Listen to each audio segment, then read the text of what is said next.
What's up, YouTube Revolution? Zombfected Gaming 349 at your fingertips. Anyways, you know, we are a little late, guys. Welcome to Dying Light 2 Tuesday stream.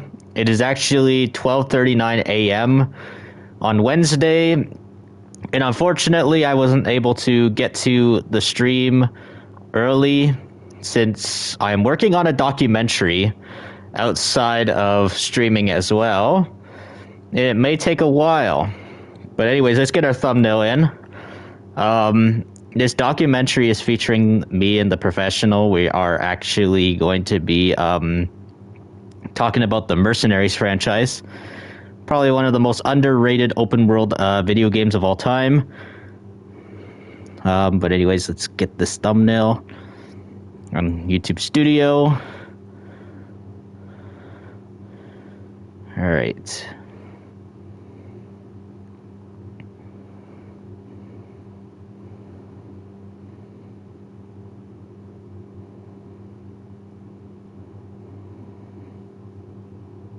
All right, there we are.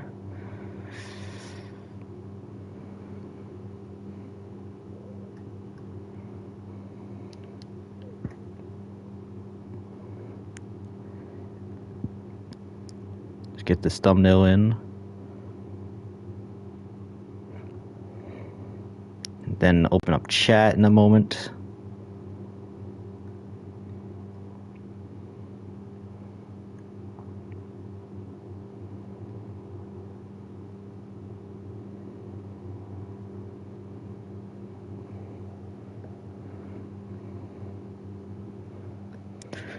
All right.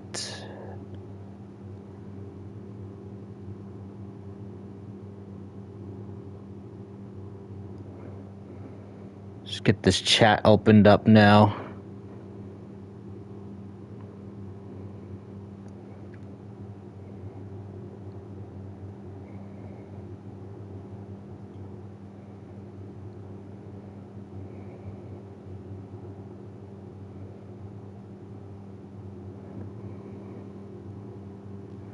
All right, there we go. We got our thumbnail set up. We got everything else set up good. Let's say hello to chat. Hello, Golden Stripe. How you doing? Steels Auras. How are you doing? You're Benny's new friend, right? You're Benny's friend, right? I think that's who you are, right? Yeah, I actually liked your streams, man. Benny told me to check you out in your streams, and yeah, I'm subscribed to your channel as well. So yeah, welcome to the Zombfected Revolution, man. We always love to see new faces here.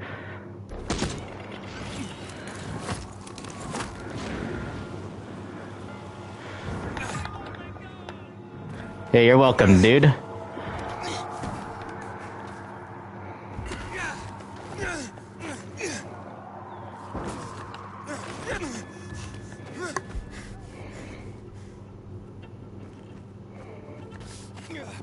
There we are.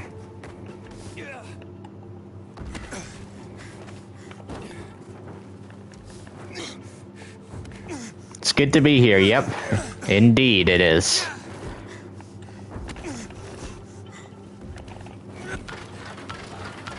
I wonder if Benny will show up to this stream, actually, because he's been asking me when am I going to go live again and stuff. I was originally supposed to go live, actually, on Saturday. But, you know, I decided not to go live on Saturday. Usually I go live between Tuesdays, Thursdays, and Saturdays. I do Dying Light 2 on Tuesdays, sometimes Black Ops 6 on Tuesdays. A random game every Thursday, usually, most of the time.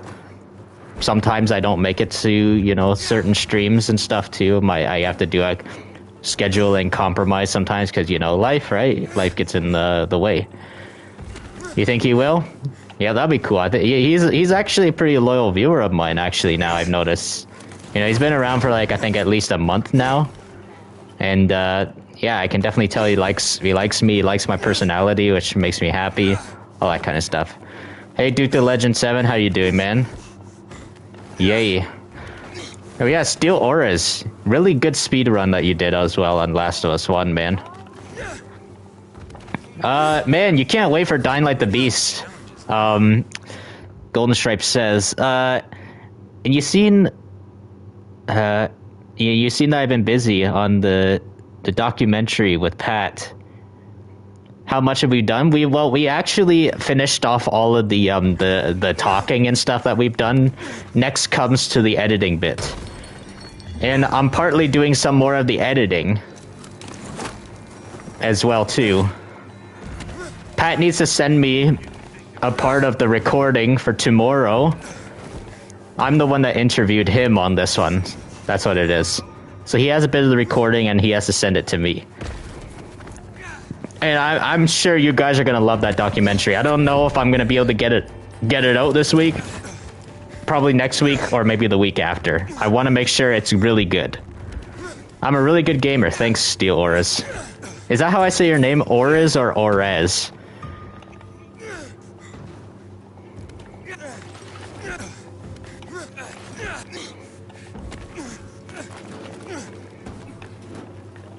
Yeah, Golden Stripe, you're gonna be really excited for my Dying Light 1 playthrough I'm gonna be doing. The thing is and stuff, I'm probably not gonna do co-op this time around. I actually want to go for a much scarier. I want the game to be scarier for me. So what I'm gonna do is I'm starting a new profile. Gonna be starting on Nightmare difficulty as well. That's what I'm gonna be doing when I play Dying Light 2 for its 10th anniversary playthrough. Just call you Steel Auras or Steel. Hey, Eternal, what's up, man? How you doing, man? Welcome to the stream. Hope all good. Yes, all good. Yeah, I've been cooking up some a new documentary about this video game franchise known as Mercenaries. And holy crap, man, you guys are it's gonna be worth the wait. I think you guys are gonna love that documentary.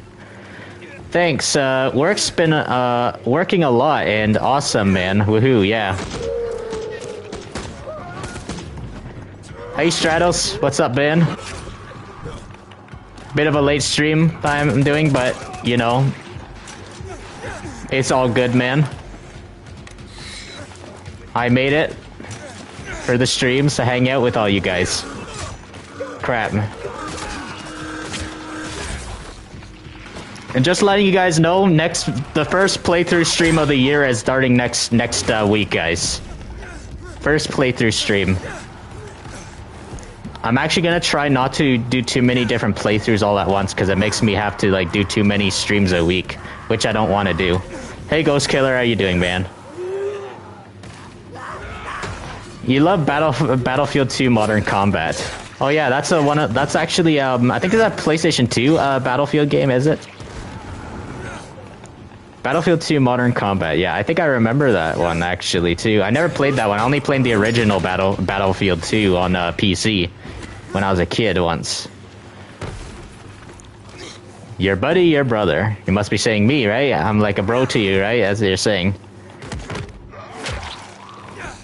Okay, yeah, Stratos. Awesome, Stratos. I love when we all get to talk about games from the early 2000s, man.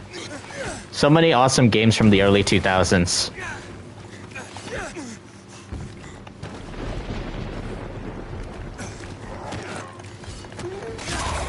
Ooh, nice. Five Nights at Freddy's? You like Five Nights at Freddy's? Steel Auras? I've actually never played Five Nights at Freddy's, actually. I just seen gameplay of it. You love the buggy stuff. You can do in Dying Light the one the following. You hope they bring back the skill system in Dying Light the Beast. Yeah, I hope so as well, too. Techland is taking in a lot of feedback from the fans, and they're trying to make sure that this ends up being one of the best experiences ever. It's one of the reasons why they never rushed it, which I'm very happy that they're not rushing it. Hey, Gaming's TV, you're live right now playing Watch Dogs 2. Nice, Gaming's TV. I'll definitely come by and drop a like on your stream later on, actually, after I'm done my stream. But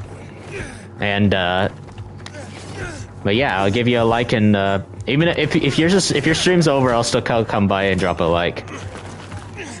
If I miss your streams, I always drop a like on your streams, Gaming's TV.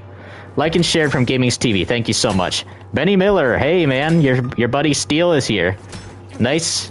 That's awesome, man. I appreciate you sharing out my channel, man, for me.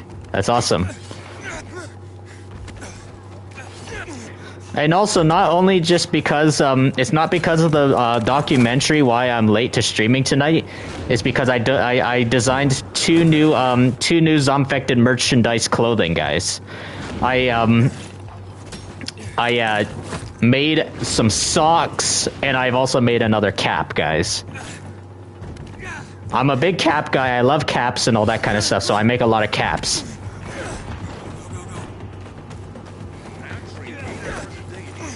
So Steel, I definitely take it that you're a PlayStation gamer, right? You're a PlayStation gamer because, you know, you're like Last of Us, so I definitely take that you're a PlayStation gamer. You can feel free to add me on PlayStation as well.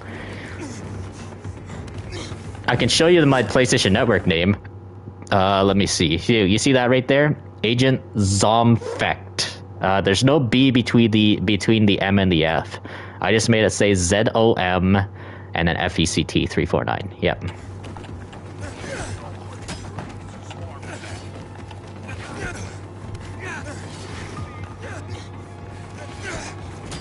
Wintosh and Macindos. Yeah. Hey, that's funny and stuff, Stratos, when you say that to Heratosh as well.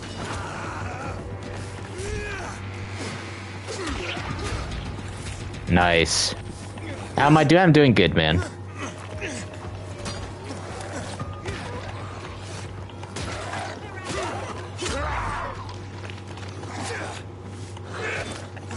Crap.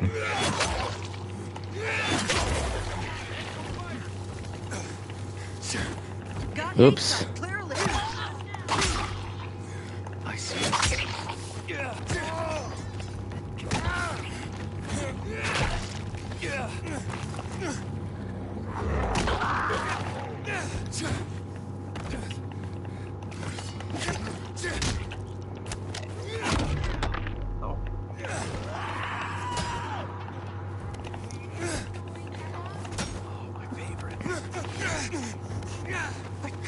So Benny Miller says, "Hey Zom, you really love the new hat I added to the merch store. It's fire. Yeah, thanks, man.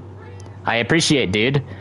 Golden Stripe says, "You haven't been playing Black Ops 6. You just been playing Dying Light 1 because you're trying to beat everything in that game." Yeah, that's actually not bad at all, man. That's actually kind of good that you're doing that because you know, Black Ops 6. I'm actually, to be honest, I feel a little bit burnt out on Black Ops 6 actually now after playing it so much and stuff. I actually just got to Master Prestige and I kind of feel burnt out, and I don't know if I'm gonna want to do my daily grind on that game anymore. I think I might probably just save it for, you know, the bi-weekly what do you call that? Black Ops 6 multiplayer and Zombies Tuesdays. I think I might just start doing that a bit more, and I might actually start playing Battlefield 2042 a bit more than Black Ops 6. That's what I'm probably gonna start doing, because I actually kind of am missing playing Battlefield. I actually have not played a Battlefield in like so long.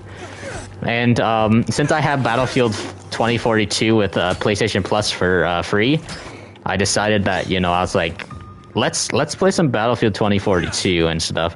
I actually installed it, you know, about a week ago for like Random Game Thursday, last Thursday, and I actually had some fun with the game. Like, it was a game that I didn't really like all at first, but, you know, the game's free for me and stuff. I never had to pay anything for it. So It's fun. I definitely gotta say it's. So I'm kind of happy. It's fun because I miss playing games like Battlefield 3 actually and Battlefield 4, all that kind of stuff. So yeah. Let me see what else you got here. Aiden says, do you think that the Illuminati has hired mercenaries to silence their traitors? I don't know. I honestly don't know too much into. I don't know if I really have an answer to that conspiracy because I don't know if it's a yes or a no. There's a lot of conspiracies about the Illuminati, definitely, Aiden. Definitely 100%, man.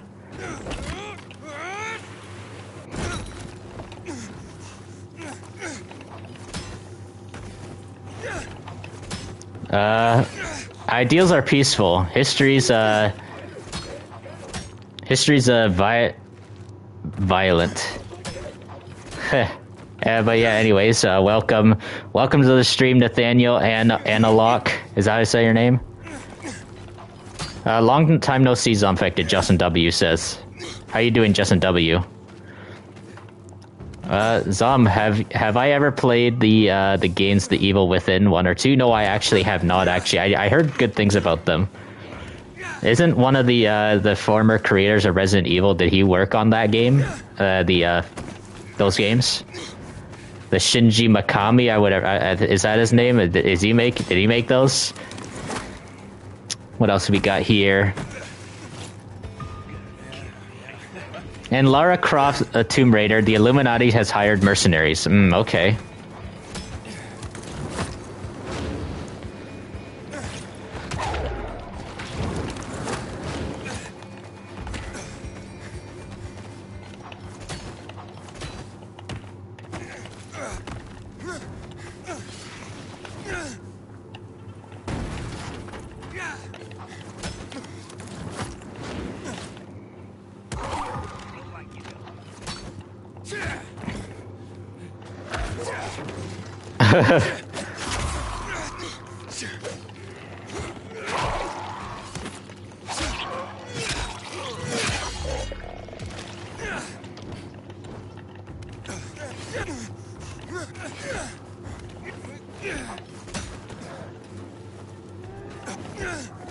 I'm not really sure if it's him. Honestly, haven't checked the developers.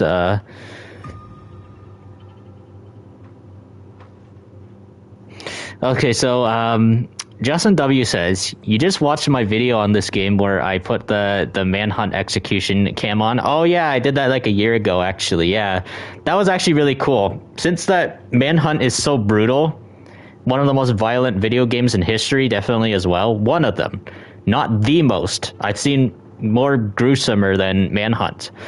But yeah, this game is pretty gruesome and stuff, and so I like to be very creative with the games I play, and so I decided, you know what? Let's do something like this, guys. That's how I was like. So yeah, that's the history behind what I like to do with my games. I like to make action movie-like videos as well too. So yeah, Benny, if you really, since you really like my channel as well, consider on binging some of the action movie videos I put together. I play my games and I make for really cinematic videos with the games I play. And it actually started on Watch Dogs Legion, that series. It kind of fits, honestly. Justin W says, you've heard better comments about the second game too. You're talking about Evil Within 2? There's a URL called Illuminati.com that will direct you to the NSA website. Okay. Yeah. Since I'm from Canada, I don't know if I'll be able to get to that. Let's see. Kid & Lynch is really gruesome and violent, the second game. Yeah, I actually I watched some videos on it, actually. The Kid & Lynch 2 game.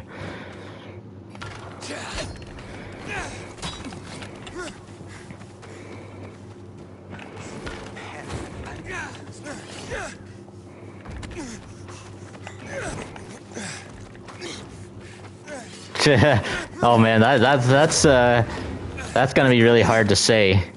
Illuminati backwards. Yeah.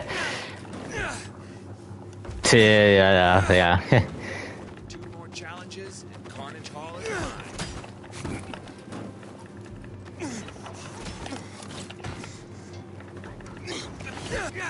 What's the story of the Dying Light games? They look fun. Well, it is a long story and stuff. The Dying Light games are set in, of course, you know, they are zombie apocalypse. It's really hard to explain exactly, but it'll be much easier to talk about the first game. I'll be explaining a lot more lore when I do the Dying Light 1 playthrough for its 20th anniversary, or not 20th anniversary, 10th anniversary, because the game is going to be 10 years old next week, and I'm starting a playthrough on the game and stuff. It's one of my most favorite games of all time, Dying Light 1 as well, and it's one of the best video games in of the last decade, in the 2010s. It came out back in 2015. You did see my video comparing the virus in Dying Light versus The Last of Us. Yeah, that's cool. I'm glad that you saw that one and stuff. So you kind of got a bit of a insight of kind of how the virus works. The thing is, though, there's no virus in The Last of Us. It's a parasite. That's one thing. So it's pretty much the Dying Light virus versus the Last of Us parasite. That's pretty much it. But there's a huge story behind the Dying Light virus, actually.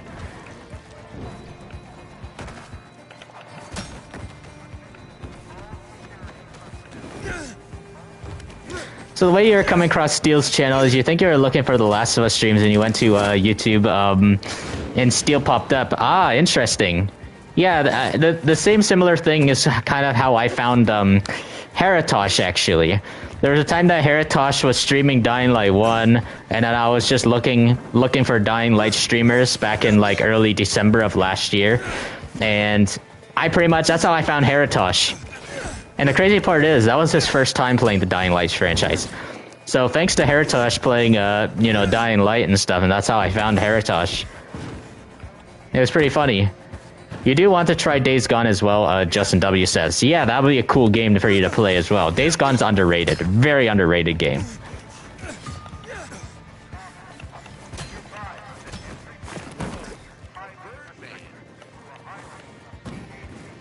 Yeah, I found his channel, actually.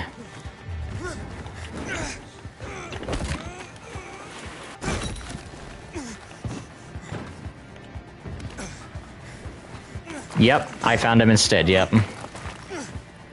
Welcome back again, Steel.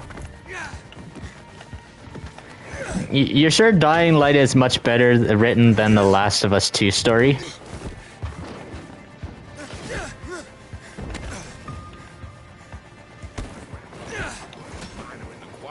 Yeah, Last of Us Part 2 is quite controversial in terms of its story. I definitely like Last of Us 2 better. I meant Last of Us 1 better than 2. But there are things I enjoy about Last of Us 2. I do love its gameplay. It's really fun. All that kind of stuff.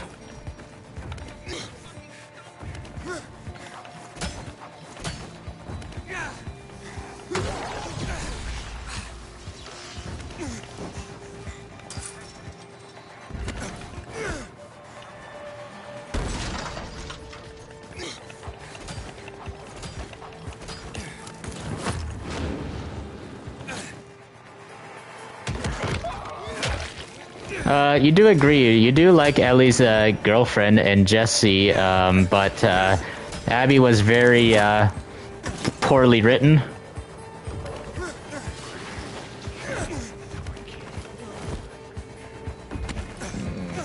Adam Weishaupt? I don't know who that is.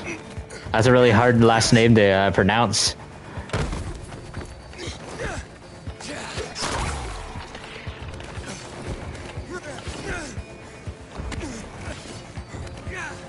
I love the music in this game so much too, guys.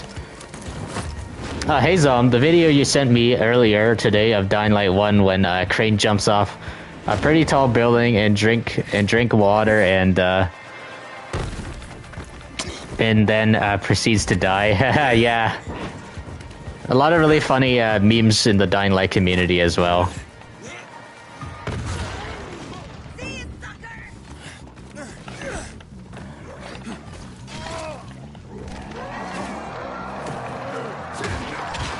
Ooh.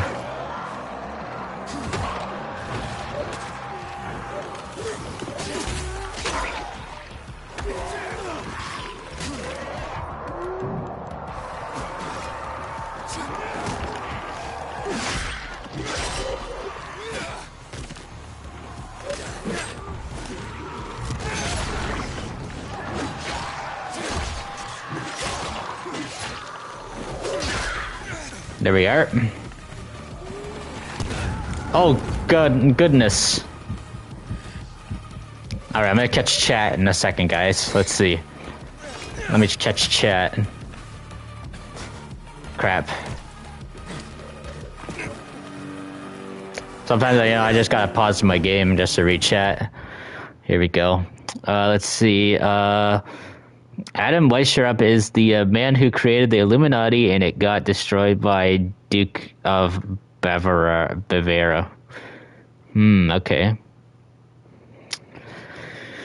Whew.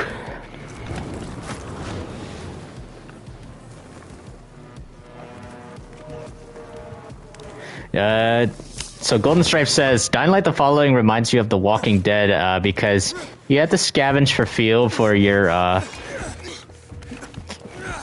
buggy, yeah. Crap.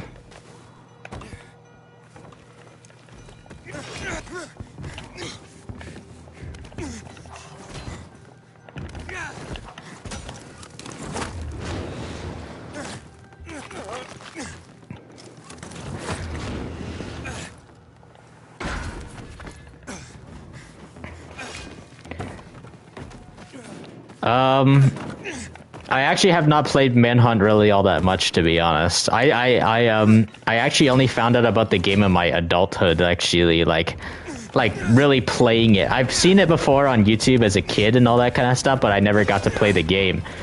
The game actually got really difficult for me, actually, because of the old outdated controls and stuff. But it is a cool game, definitely. I never got to play Manhunt 2. I only got to play Manhunt 1.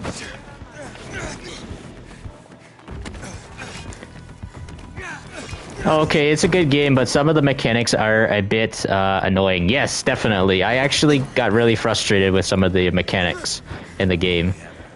And so it got really hard to play.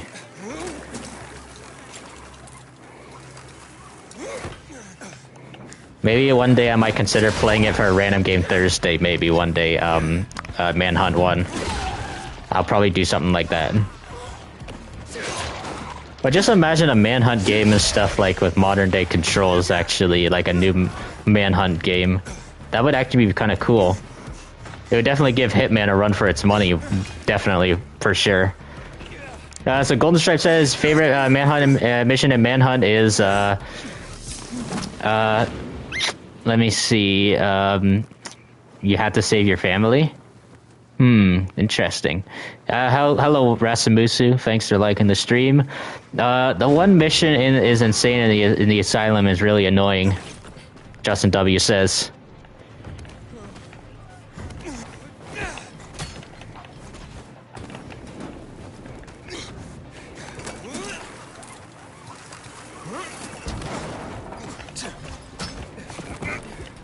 My favorite soundtrack, guys. For this one right here.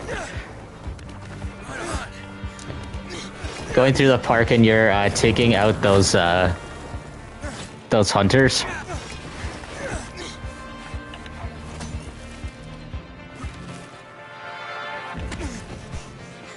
Illuminati goals were to oppose superstition, obscurantism, religious influence over public life.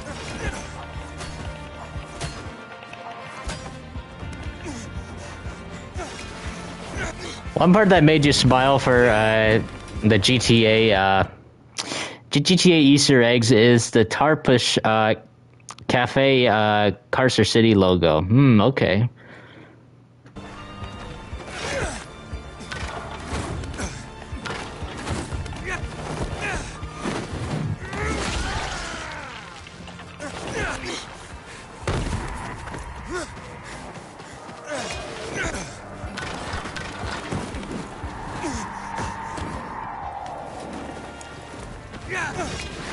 Also, do I think Dying Light 1 has way more volatile activity than the base game? Oh, definitely, for sure. Especially of how dark it is. Oh man, that's no wonder why you need to be riding your buggy most of the times, especially at nighttime. You also got the caves as well. The volatiles and stuff are just everywhere, man. If you don't clear out the volatile hives in the caves, there's more volatile activity out in the open world. Now, if you get rid of the volatile hives, you make for less volatile activity out in the open world at nighttime. Battlefield 2 Modern Combat. Yeah. You enjoying that game, right? Zom, you don't think I got to read let me see the message. Let me see. Got to read the message you sent in here a few seconds ago, but you was asking, what do I think about your English when you sent me the audios? Yeah, you did. For some funny reason, you did sound a little bit British, but I believe that you're Mexican and stuff. I believe it. But yeah, you got good English, I would say. It's not bad or anything like that. You definitely, I understand you, and I understand you clear. There are a lot of people out there that speak English and I don't know what they're saying. So if I can understand you, then that's good. You also got good spelling in English as well too, so that's good. So, you know, at least you can speak fluently. That's what I'd say. Let's see. Wow,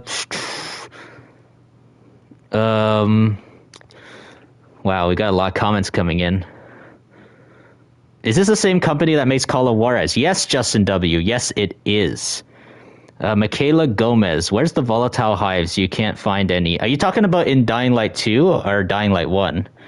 But yeah, there are volatile hives in Dying Light 2, but there's some, I don't know why they had to make them like more rare in this one.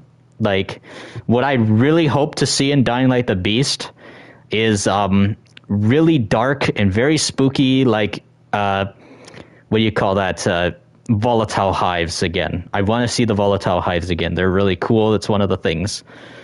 Okay, so Michaela Gomez says, in Dying Light 2, yeah, the volatile hives are actually inside some of the quarantine zones. Some of them, you might see an event pop up for taking out a volatile hive, but there's only one volatile hive that you'll see on the inside. And what I'm talking about is just one volatile that's like molded to the floor. You know what I'm talking about, right? But in Dying Light 1, in terms of Dying Light the Following, they had multiple volatiles molded to the floor, actually. And it is kind of a missed opportunity. I kind of really wish that they actually had way more volatile hives in this one, for sure. But yeah. Anyways, let's see what we got here. Hope all is well. Oh, really? Wow, you appreciate that. Let's see. Also, you don't blame me for not wanting to drive because people like Jack Doherty. Oh yeah. You saw me. You saw me do that one video from last year. Yeah, that guy was an idiot, man. So Benny Miller says, yeah, a lot of people tell you it's kind of impressive that you're kind of fluent, since it's kind of hard for people to be fluent when it comes to practicing English in their own country. Because people say people become fluent in English because they practice it in the United States or Canada. Benny is from Mexico.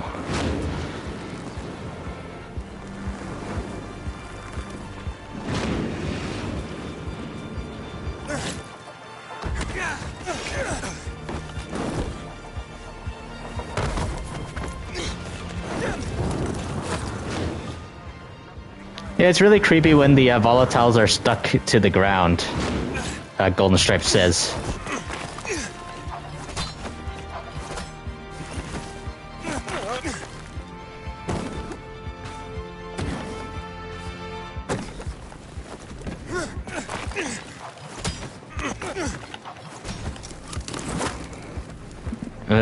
Especially that one side quest in the following. Yep, I know exactly what you're talking about. The Sabbat, he was the guy turning into the volatile.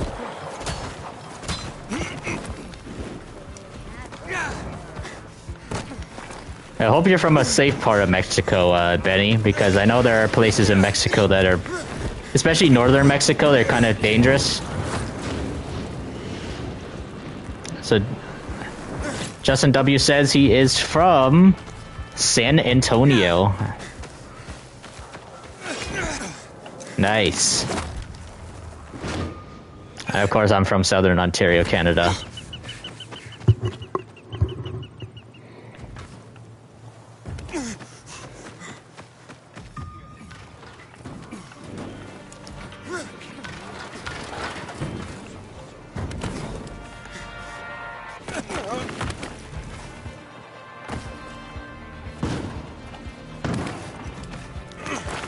It's basically Zombfected.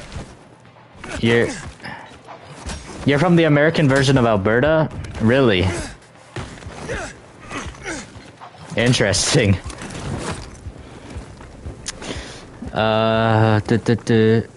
You've heard of Veracruz? Is that how you pronounce that? Oh yeah, I'm right. But there is.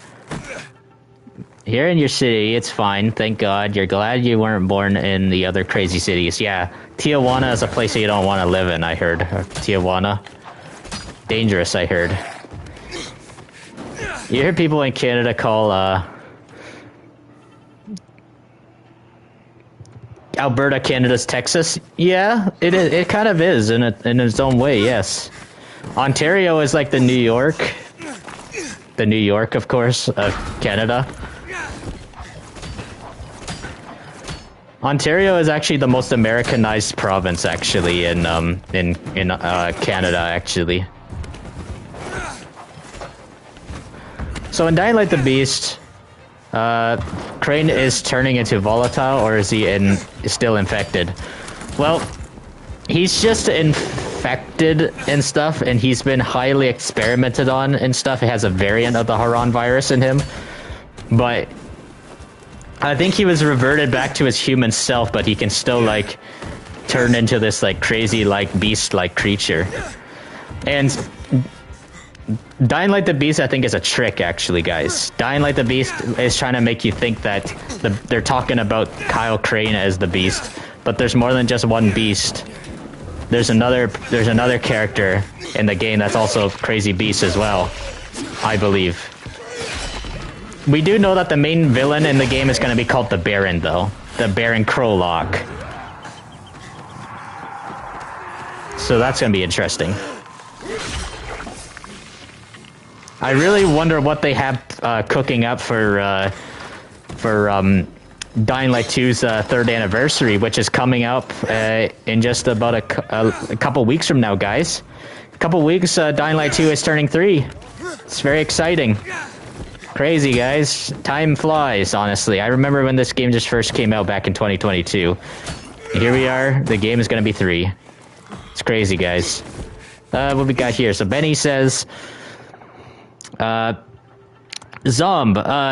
I pronounced the name of your city as Veracruz. I did pronounce it right, kind of with my accent. I did pronounce it good? Oh, interesting. And hey, Batman, how you doing, man? Wake up, Zombie streaming. That's funny, man. But yeah, welcome to the stream, Batman. Glad you made it. I know I'm a bit late, guys, you know. We have a documentary cooking up, guys, with The Professional, and I'm really excited to release that sometime soon. I'm very excited. It's a documentary about the Mercenaries franchise. Mercenaries is one of the most underrated open world games I've ever played. One of them out there. I have so many open world games that I enjoyed throughout my life, guys. And so, if you guys ever want to go check out anything Mercenaries related, go to Professional's channel, go check out his Mercenaries 1 playthrough for its 20th anniversary.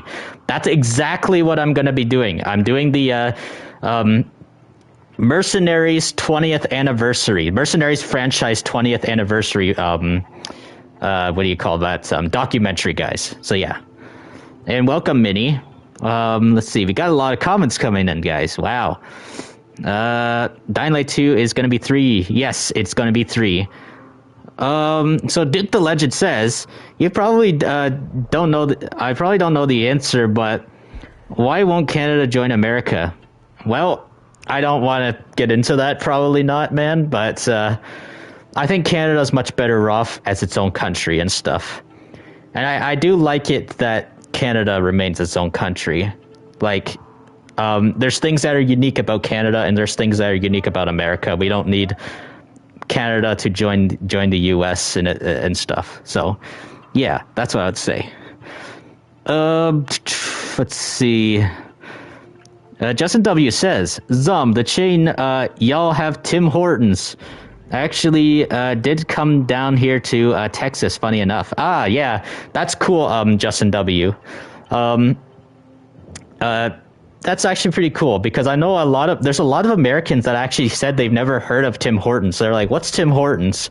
So there's plenty of times where I say, all right, guys, I'll be back. I'm going to Tim Hortons. I'm going to go get some Timbits or whatever or something like that. And they'd be like, what's that? What are you talking about? And I'd say, well, think of it as Canada's version of Dunkin' Donuts or Starbucks as well. But we also have Starbucks here in Canada as well, too, guys.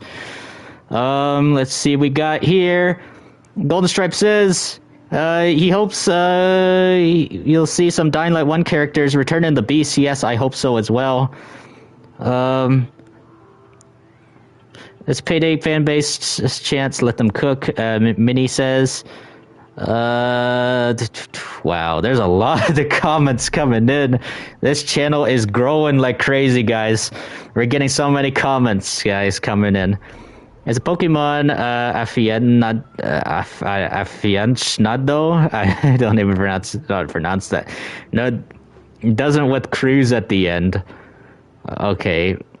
Michaela Gomez says, okay, so you've been putting off the broadcast mission because you're trying to finish more quests, etc. But you literally hit legend level earlier today. And should you do New Game Plus? You heard people say it's harder because enemies scale. Let me think. Maybe what I would say, try grind a little bit more of your legend level, and then try New Game Plus. Do New Game Plus when you think you're ready, I would say. If you can find more inhibitors, look up some guides on how to find some inhibitors, okay? Do something like that, and then try New Game Plus. But yeah, also New Game Plus it also helps you with your grind in getting more points towards your legend levels as well. And what's good about New Game Plus as well too is it spawns more inhibitors in the map for you. All right, let's see what we got here. But yeah, Mini with the Canadian flags, yep. Justin W says you knew of it actually. They just weren't here in the South, only in the Midwest. You heard of Tim Hortons, and you also heard of ketchup chips are exclusive in Canada. Yes, they are. Ketchup chips are pretty good. So Duke the Legend says, don't know why you asked that. Starbucks is mediocre and overpriced. Minnie says, exactly, man. I gotta say, Starbucks is too overpriced sometimes, guys. In fact, there's a lot of memes of your city, Veracruz, because people say it's like Bob's Sponge World. That's funny. This channel is growing like crazy. Thank you for all the comments and guys. Yeah, I do enjoy actually talking. Mia ASMR. Hello, how are you doing? The jacket, the protagonist, the Hotline Miami was confirmed to return in Payday 3, which you're really excited for, Minnie says. You love Dutch Bro, the PJ's Coffee, a southern coffee chain from New Orleans. Ah, okay. Wow, we caught up with all the comments, guys. Holy crap, man, that was a lot of comments coming in. But hello, Phoenix. How you doing, Phoenix? Welcome, as well, man. Do I plan on visiting Cuba again? Whenever I get the money, definitely. I like Cuba. It's actually, it's the only communist country I'll ever visit in my life. I don't like communism or anything like that. I'm highly against communism. I hate communism. But it's the only communist country I'll ever go to. So doesn't Dying Light 1 take place in the Middle East? Kinda, yeah. It's set in, it's more of the Mediterranean, I would say. Turkey. I think Turkey's somewhere in between the Middle East, Mediterranean-ish, right? Correct me if I'm wrong. I think I got my geography right on that. And then Dying Light 2 is set in Western Europe. That's where this one is set. And look, it's like nighttime now, guys. Hello again, Steel. Hey, you're now facing Bertrand Militia. What is that? Goodness gracious me's.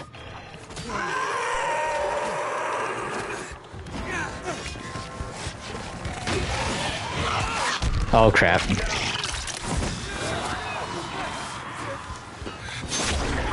Hope all is well, Steel.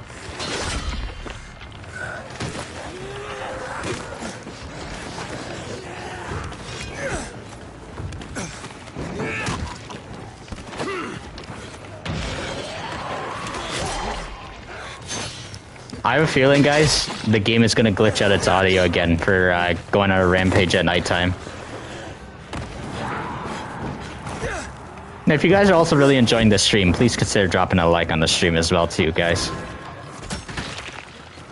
Hey, Zom, talking again about the hat. You want to buy it.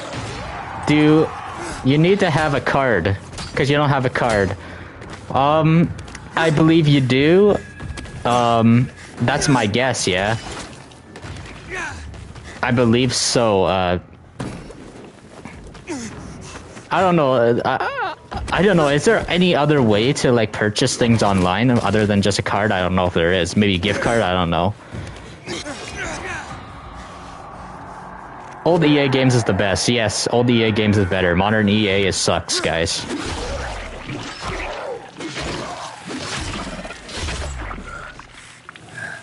And guys, since there's a lot of comments coming in, don't be shy. Just repeat your comment again. So Minnie says there's PayPal as well. I really hope that you're able to eventually get a hat or something or some sort of merch. I'm sure one day you'll be able to figure it out, Benny.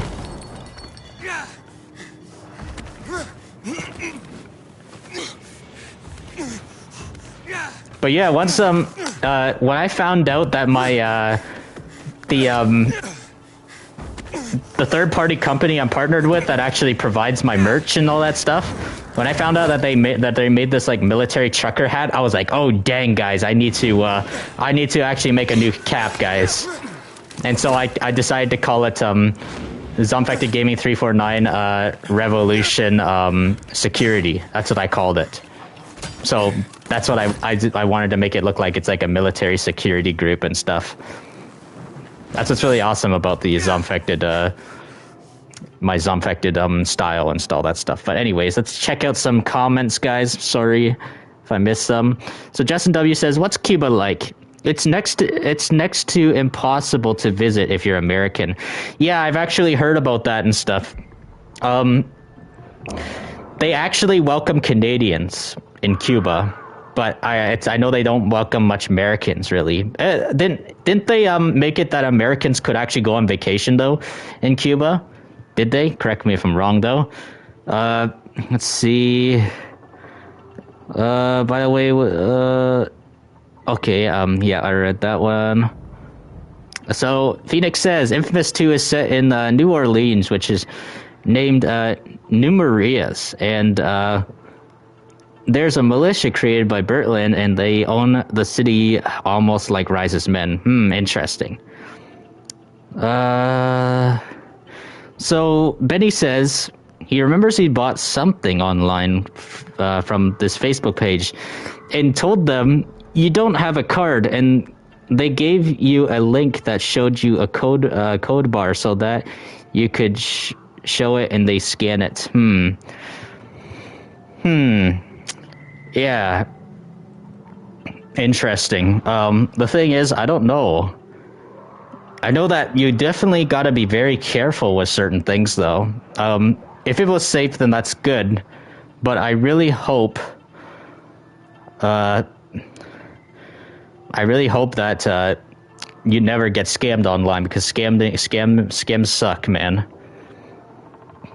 For your last word, sub? Sub? Talking about subscribers?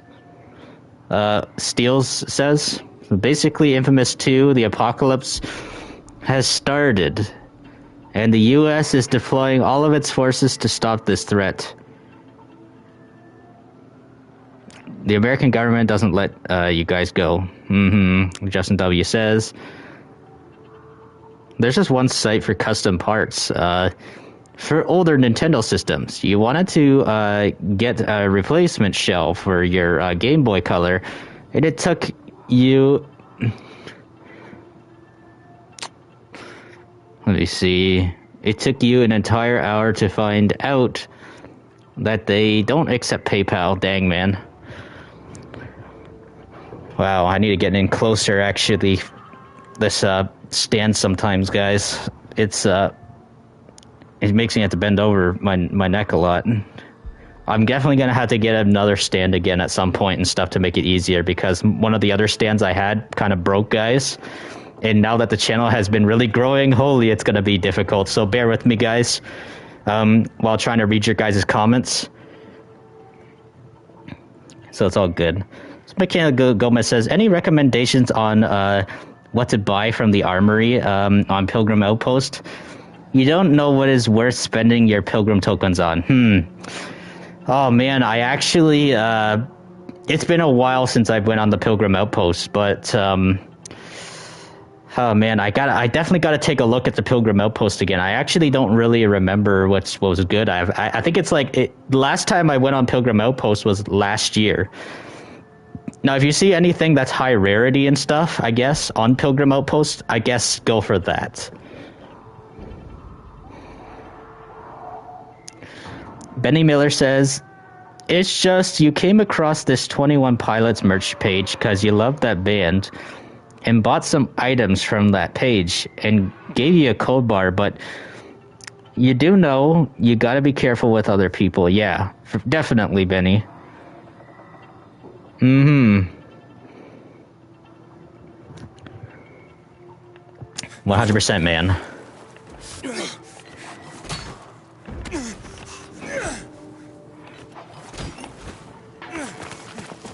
Yeah, we gotta definitely find a bit of a balance and stuff for sure. We'll definitely make sure we read some comments and stuff, you know, as best as possible. So Goldstripe says, is mine and Pat's documentary just strictly about mercenaries?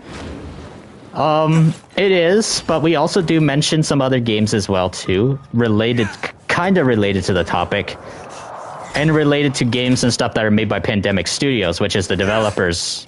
We also talk about EA games and some of the games and stuff that, you know, were made by EA. And unfortunately that EA, you know, canceled certain game franchises.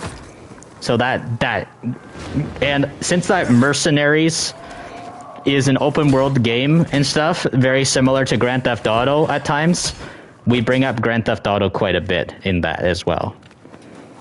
There's going to be a lot of editing I'm going to be going through with that thing, and I'm going to make sure I make it as best quality as possible for you guys. I am also going to be putting like some of the Mercenaries soundtrack in the background of that documentary as well. So It'll definitely be worth the wait, and I really hope that you guys are going to really enjoy that as well too. And if you guys never heard of Mercenaries and stuff too, you guys will probably really enjoy what we're talking about when it comes to Mercenaries. If you guys like games like Grand Theft Auto, if you like war games as well, you are gonna like Mercenaries a lot, because Mercenaries is an open world war crime game. Not just crime game like Grand Theft Auto or Watch Dogs or, you know, Saints Row and all that kind of stuff. This is an open world military war game. That's what this is. And it's really cool. And Professional did say that Mercenaries 1 is his favorite PlayStation 2 game of all time, which is actually pretty shocking. Which I'm pretty excited about. You know, that's one of the reasons to why I'm so excited to release it and stuff, because Mercenaries is just so underrated. And it doesn't get talked about enough to this very day. And the Professional is literally like the only person I know that talks about Mercenaries the most, just as much as me. What do we got here? You couldn't stomach it again. If you did Dead Space 2 on hardcore, the fear and the stress is too big, and it's a permadeath run to beat and get a platinum trophy. Oh, dang, man. That's crazy. Thanks, Rasimusu. And is there firearms in this game? Yeah, it sucks that they screwed over the Saboteur as well. I don't know why they never gave, like... EA never gave a Saboteur to another developer or anything like that. EA sucks, honestly, with what they do. They don't give things chance. You know, they were like, okay, one game don't do so well. They're like, yep, that's it. No more. And the thing is, too, what I want to talk about, too, when it comes to Mercenaries as well, they only had 2 games, guys. Sometimes it doesn't take until 3 games, guys, for a game to take off and be really good. Like, look at Grand Theft Auto, for example. GTA 1 and GTA 2 were not that popular. Once GTA 3 came along, that's what revolutionized the Grand Theft Auto franchise and paved the way for the rest of the franchise. And also, open world gaming as a whole. So, if they could have at least, you know, released Mercenaries 3 and then canceled the franchise, then I would be a little bit more happier. But at the same time, it would also suck, too, because... I do love Mercenaries, and I'm a pretty big fan of that franchise. Let me see what else we got here. He's so proud of me making my own merch. Thanks, Rasimusu. Yep. The Geneva Convention doesn't exist in Mercenaries, it seems, Justin W. says. So Minnie says... You did go to another site to get it, but you wanted to get a custom design painted on it, and decided to contact this local artist, only for him to just disappear right as you try to commission him. Okay.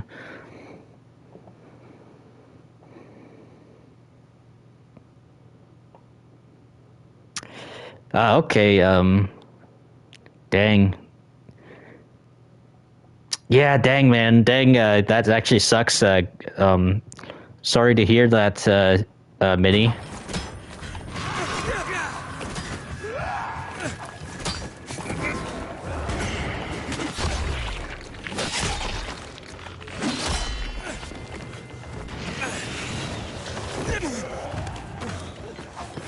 Dying Light 1 requisition packs, you don't know where to look? Oh, the requisition packs, you'll find them in Old Town, actually, a lot more, Golden Stripe.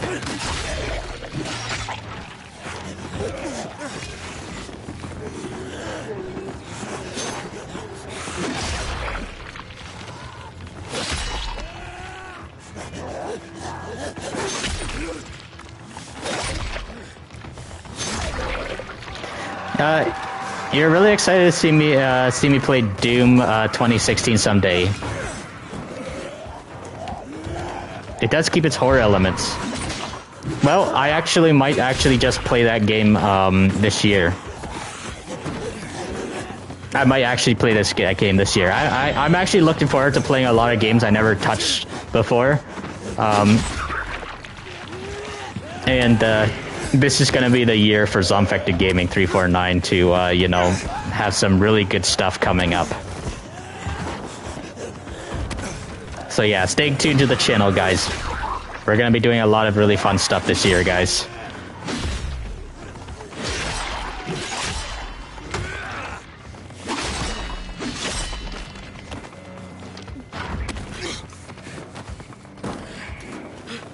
What am I planning on playing that I've not touched? Destroy All Humans is a game I've never played before, so that's gonna be a game I'm gonna definitely play it. I'm excited to play Destroy All Humans, actually. And Destroy All Humans, I think, is one of the closest games for me to playing a game similar to Mercenaries. So I'm excited for that. So Minnie says, you love that one. Doom 2016 is one of those games you platinum. You highly recommend it. Yeah, I'm definitely thinking about it for sure. I really want to actually play a Doom game. I've actually never played a Doom game once ever, guys. I never did. I never played a Doom game.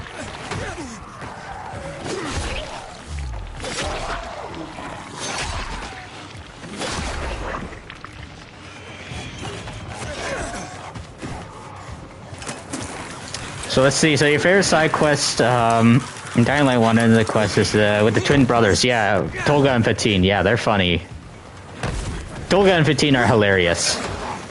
They always underestimate Kyle Crane's intelligence, definitely. They always think that he's really dumb, but he's actually... Kyle Crane's pretty smart, actually. He does get pretty smart, though. Kyle Crane is not... Kyle Crane is not, like, perfect by any means. He is a flawed human being at times, though, too. But that's what makes him a really cool character. Now, if Kyle Crane was too perfect or something like that, it would just make his character boring. And I'm happy that Kyle Crane is, you know... Kyle Crane has a tragic story, actually, in Dying Light 1. That's all I'm going to say at times, guys. And that's what I do love about his story. And I'm really excited to see... I'm really excited to see his character arc continue in The Beast. Doom-Fected Gaming 349 Phoenix says, "Huh, yeah, for sure, man. Especially when I play that game." What else we got here? So Minnie says, to be honest, Doom 64 is your personal favorite Doom game. In brackets, you have it on Switch, but not PlayStation, which is why I won't see it on your PSN. Okay, understandable. So Benny Miller says, Doom 2016 was your first Doom game you ever played. You haven't played Doom Eternal yet, though. Yeah, I heard a lot of good things about Doom Eternal. A lot of people talk about Doom Eternal, actually, and I need to play Doom 2016 and then Doom Eternal for sure. So yeah, I think that Doom 2016 is the reboot, the soft reboot, right?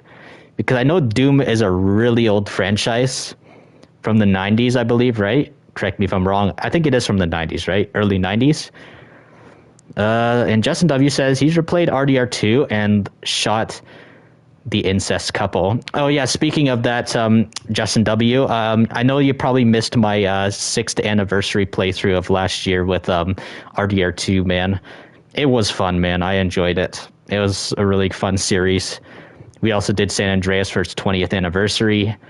And yeah, we got some more really fun games coming up this year. We also got Just Cause 3's 10th anniversary coming up this year as well too. So I know it's going to be 10 at the end of this year. So like literally almost a year from now, but we're going to celebrate it much earlier for its 10th anniversary this year because potentially GTA 6, you know, if it comes out, you know, at the end of the year, and I definitely will not have time to play Just Cause 3 around that time. So yeah, we're definitely going to play GTA 6 at the end of the year for sure, doing an entire playthrough of that game. And we'll do a lot of guides on the game. And eventually when the online comes out, we will play a lot of the online on that game. We'll do a lot, guys. What else we got here? Honestly, you found Doom Eternal too technical to really enjoy. So many things to separately keep track of. Okay, I don't know too much about it, but I'll definitely you know, I'll see how I think of the game when I play it eventually. But I'm playing Doom 2016 first. You do love that GTA 6 is bringing a lot back from RDR2. Yeah, that will be cool. we need dual wielding guns. We need dual wielding. Definitely. That needs to come into the game because we have not seen dual wielding guns since San Andreas. And I really hope that the mechanics of the shooting feels a lot like Max Payne 3. I actually did an analyzation almost a couple of years ago, I think now. I think it was in 2023. I compared a bit of the leaks and stuff of GTA 6 leaks to Max Payne 3's gameplay. And in the leaked gameplay of GTA 6, when you see Jason and Lucia firing a gun, and you compare it to Max Payne 3's firing a gun, the mechanics kind of seem somewhat similar in the shooting mechanics. And that could be a good thing. Because I wanted GTA 5 to be more like Max Payne 3's shooting mechanics, but unfortunately, it's a bit more watered down than Max Payne 3, for sure. Raider of Cosmo. Hey, Cosmo, how you doing? So this is Cosmo Lounge. Cosmo Lounge is renamed, a rebrand of the channel. Pretty eyes. Thanks, man. Anyways, we need to catch up with some comments. We are getting so many comments, guys. I'm sorry if I'm missing your guys' comments. So much comments coming in. Benny Miller, bro, the dual wielding stream a few days ago was crazy. When I went full Max Payne, yeah, about a week ago now for the Black Ops 6 multiplayer, yeah, for sure. Though just a tip, armor in the new Doom games, 2016 Eternal, is functionally a second health bar, but in the original Doom games, Doom 1, 2, and 64, it kind of is like, it kind of isn't, kind of is, kind of isn't. Imagine GTA 6 has stealth like Watch Dogs 1. Now, that would be nice. I actually want a better stealth system as well, too. Like, I love a mixture between, I love 50% stealth and 50% going crazy with combat. That's how I am with my games. I start off a stealth mission, like, quiet as a cat, quiet as a mouse, but I go off storming out like a freaking elephant, guys. That's what I do, or a mammoth, as you could say. Let's see. Cosmo says, you just woken up and you saw me live. Well, thank you, Cosmo. I actually do the exact same thing for you sometimes as well, too, man. I wake up and I see you streaming too, Cosmos. And yeah, every stream that I see of yours and stuff, Cosmo, I've been really enjoying your Mafia streams, actually. And even if I miss them, I come by and like your streams and stuff because, yeah, you got some good streams going, man. I like your streams. Even if there's a game that doesn't interest me or anything like that on your streams, I still come by and like because I like supporting my friends, of course. And Grady says you're a good person. You're a good kitty cat, apparently, he says. So, you know, I got to respect the kitty, of course, as Grady says. All right, and so Phoenix says I missed his comment, so let's go check out his comment. Which comment is it, man? Can you repeat it? And hello, Grady. Speaking of Grady, you threw cops out the window. Yeah, I know what I think I know what you're talking about and stuff. Yeah, but yeah, I'm doing a whole Mafia trilogy playthrough this year as well too. But yeah, Cosmos, whenever I miss and stuff, like I said, I do come by to, you know, rewatch some of the stuff that you do in the game because I do like Mafia a lot. It's really cool, man. Shane Bethesda mistreated Mick Gordon of Doom Eternal. You don't blame him for quitting, Minnie says. It's above Benny. Man, let's see. Where...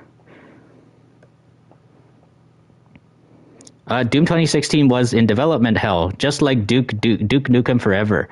But they delivered, and Mike Gordon blew our minds away with his death metal music. Gives the game more tension. Okay, yeah. Yeah, I definitely like metal-like music in video games. You know, speaking of metal-like music, there is a soundtrack in Dying Light 2 that is very heavy metal-like and very Doom style-like, and it's the tower raid and stuff. Currently, it's not in the game right now. I don't know when they'll bring it back again. I hope they will. Kitty purr, yep.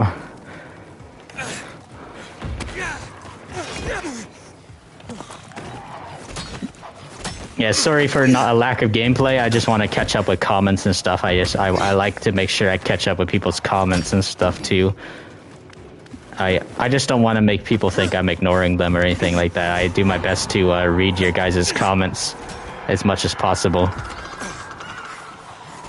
But yeah, we gotta do a bit of a balance. You know, we gotta make sure that we're playing the game at the same time as well too, and not pause for like 5 minutes straight. The one thing I do like about Dying Light 2 though is I can like just fly up into the air and stuff and read comments and not get hurt. Holy crap, man. That scared me for a second. Hopefully Starbreeze doesn't cause Gustavo Cantino to quit Payday 3 like Simon Vickland for Payday 2. Oh crap, oh crap.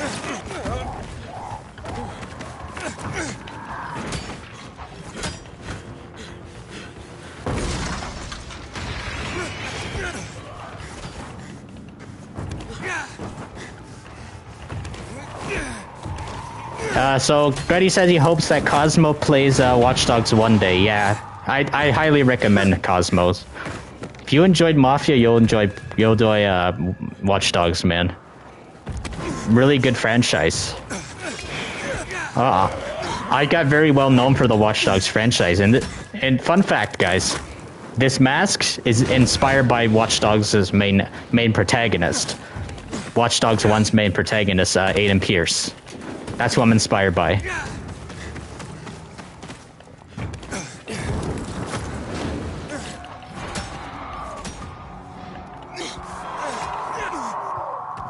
Aiden's the best protagonist, but Marcus is a close second. Yeah, Marcus is a pretty decent character as well too.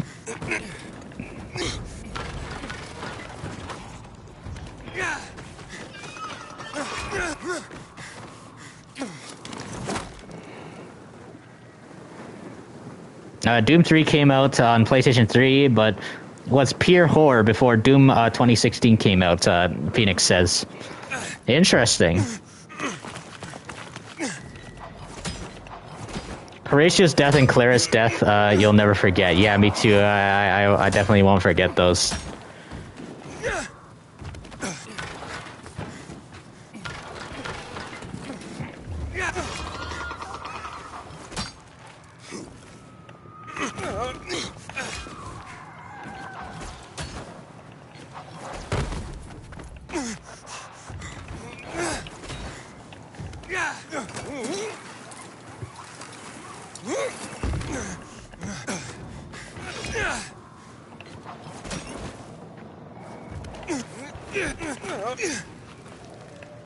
What else we got here? So Justin W says both were brutal. Clara getting shot a bunch and Horatio getting stabbed over and over. Yeah. Yeah, Horatio's death is pretty much like those, you know, drug busts going wrong, literally, or drug deals gone wrong. That's literally what I would say his death reminded me of.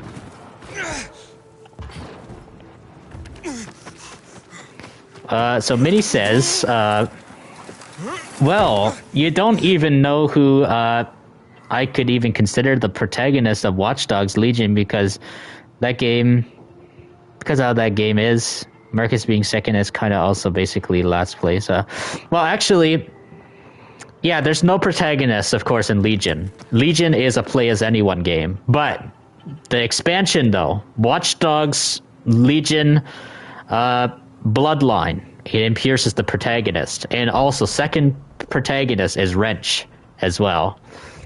I'm gonna pause and stuff here so we can catch up with some comments. Watch Dogs 2 has the social media. Yeah, I do like the social media parodies in Watch Dogs 2. It's really good, really well done. Stratos for sure. What else you got here? Golden Stripe says you like both Dying Light games, but you prefer one because of the story. You didn't like how advanced the parkour was in Dying Light 2. Even the story in that game was really good too. What else we got here? So Justin W says, it reminds you of Carlo's death in Saints Row 2. Yeah, definitely. It kind of does. You know why? And I'll definitely got to tell you this. Watch Dogs 2 actually gave me heavy Saints Row vibes. It did. It kind of felt like a mix between the wackiness, a little bit of Saints Row the Third, but also some of the elements of how alive Saints Row 2 was, actually. That's what I liked about Watch Dogs 2. And one thing that kind of does suck, actually, is after Horatio's death, they mourn him a little bit, but they just move on. Like, really fast. But I understand and stuff. They have to move on pretty fast. They can't let that keep them down because, you know, they got to take down Bloom and all that kind of stuff in Watch Dogs 2. And same goes for Carlos and stuff. When Carlos dies, they just move right on. That's what I would say. But, you know, it is what it is, right? GTA 6 kind of reminds you of Watch Dogs 2. Yeah, it does a little bit in terms of how colorful it looks, actually. Because Watch Dogs 2 is a more colorful game than GTA 5, definitely. That's one thing I do like about Watch Dogs 2. And I usually like my games gritty. I like games that are kind of washed out and really gritty and stuff. That's my style. But I also do like games that are vibrant as well. In terms of it just has to have the right aesthetic and stuff for it to be nice and vibrant. And I'll tell you guys, the video game Mercenaries 2 is really bright and vibrant, whereas you compare it to Mercenaries 1, it's kind of dark and gritty. So going from 1 and 2, you know, it's kind of similar to Watch Dogs 1 and Watch Dogs 2. Watch Dogs 1 is more dark and gritty. Watch Dogs 2 is more bright and vibrant. And then, what's it called? And then Mercenaries 2 as well, more bright and vibrant compared to Watch Dogs 1. What else we got here? Justin W. Everybody's the protagonist in Legion. And there's number 3. Yeah, Watch Dogs Legion is essentially Watch Dogs 3. It basically is. They just decided, you know, if you look at the E actually is a 3 because there's a letter E in the word Legion. Now, if you look at the E, it's highlighted in red. That's symbolizing that it's Watch Dogs 3. That's what that is. Let's see what you got here. You're kind of confused always why the Tezcas targeted Horatio. So Minnie says, you're excited for the car customization in GTA 6. Can't wait to see how the Ruiner can be customized. Definitely, man. Definitely.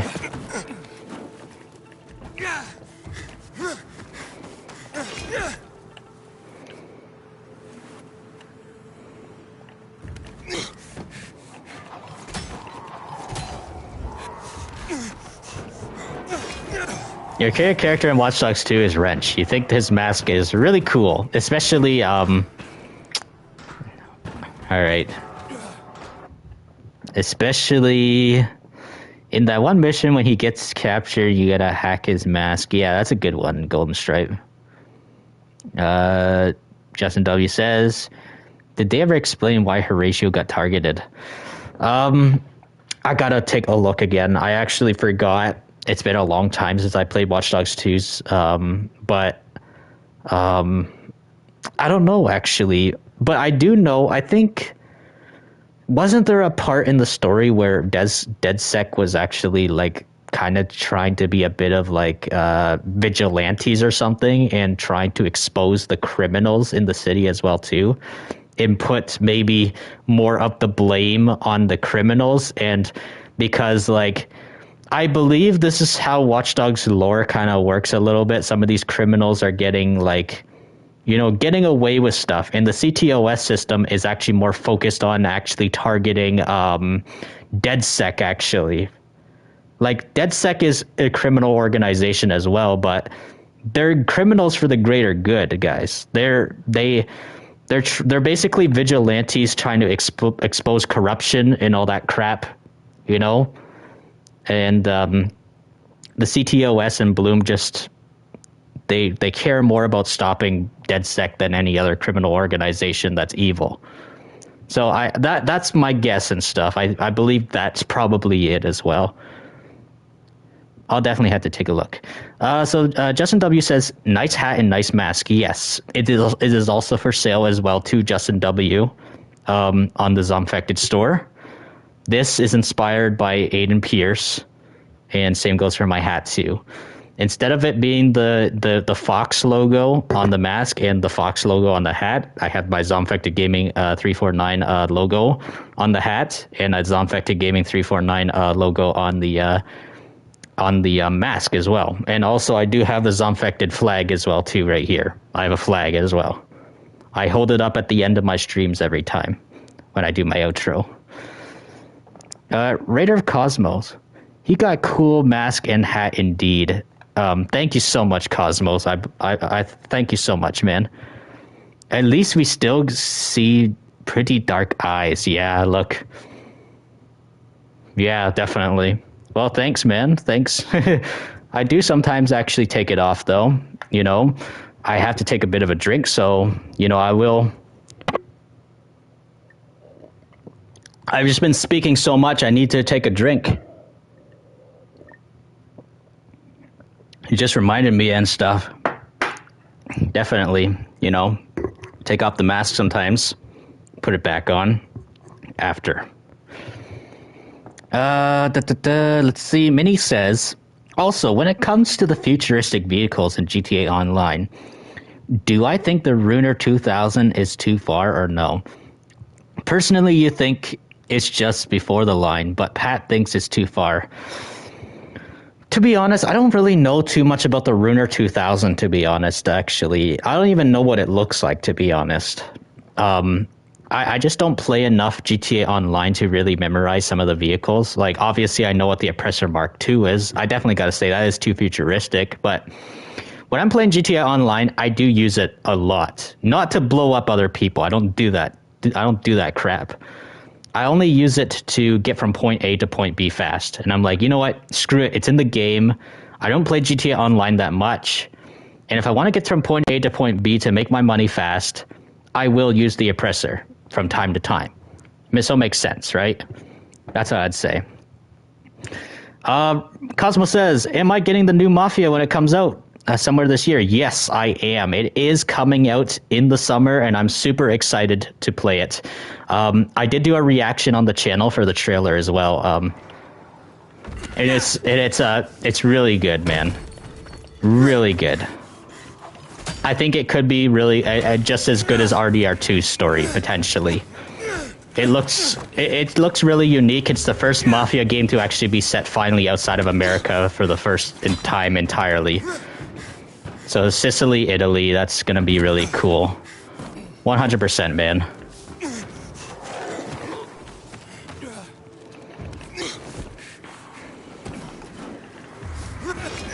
The Ruiner 2000 is basically kit from, let's see, Dark Knight, a 3rd gen Pontiac Firebird. It has jump, parachute, and machine guns and 8 missiles. Okay. I think I know what you're talking about. Yeah. So Justin W says, speaking of zombies, how did the outbreak happen in Dying Light universe?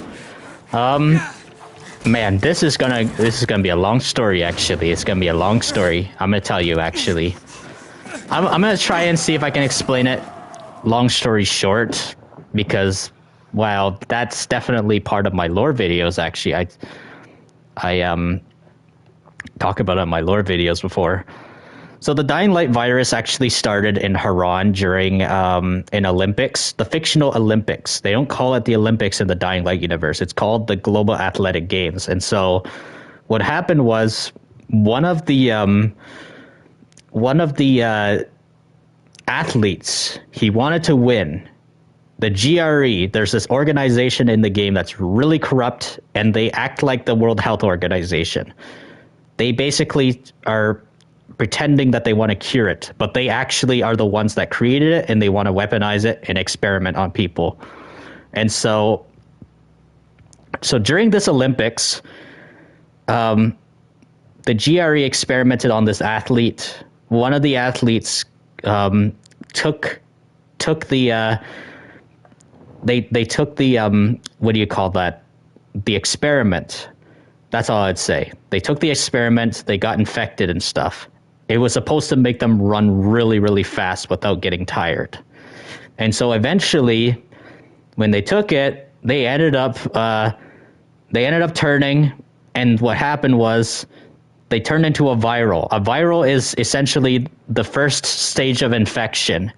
And so the first stage of infection, they run super fast at people.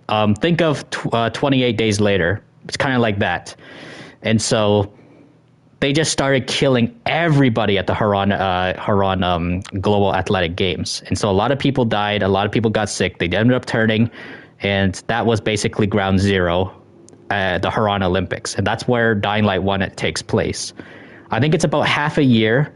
Like, around the time into the story of Dying Light 1, it's 6 months after that event. So where Dying Light 1 starts, it's 6 months after the outbreak into Haran. So Kyle Crane, the main character of Dying Light 1, jumps in around that point. But yeah, it's the GRE, their intentions is to create a super weapon. So that experiment, what they did with that athlete, was actually meant to be a super weapon to be used in the Third World War, actually. So there's huge lore behind it. And I could go on for hours about this lore, but that right there is short, long story short for you, Justin W. Really, really interesting stuff, man. But yeah, there is actually a prequel to Dying Light, and it's not any movie. It's not a game or anything. It's a book. So if you want to find out more about the outbreak, read this one book called Dying Light Nightmare Row. It will tell you more. Kind of like 28 Days Later or World War Z. Damn, that movie sucked. Which one, World War Z? I know that there's a book, and I heard people say it was better. You can get a link to my Dying Light lore playlist and put it in chat. Okay, yeah, you can do that. The GRE makes Ultor look like nothing. Yeah. The GRE and stuff they destroyed the world essentially, pretty much. That's basically what they done. They want, the GRE was actually trying to, they wanted to use a super weapon to fight communism, actually. Instead of using nukes and stuff, they wanted to create super soldiers. A super soldier program. But instead, the super soldier program created a zombie apocalypse instead. But at the same time, though, it kind of did work. If you see Dying Light the Beast, the game Dying Light the Beast, that's essentially what they wanted to create, what Kyle Crane turns into. There are some people that don't turn into zombies that are actually infected with the Haran virus. They actually, they still remain human, but they kind of have somewhat superpowers. Not crazy superpowers like, superheroes, but my main character, Aiden, he kind of has a bit of it in him. I'll show you what I mean. Watch this. So, see this? You see how I'm able to, jump really high and stuff too, but I'm using a grappling hook at the same time, though, too, at the same time. But look at these jumps, though, I'm making.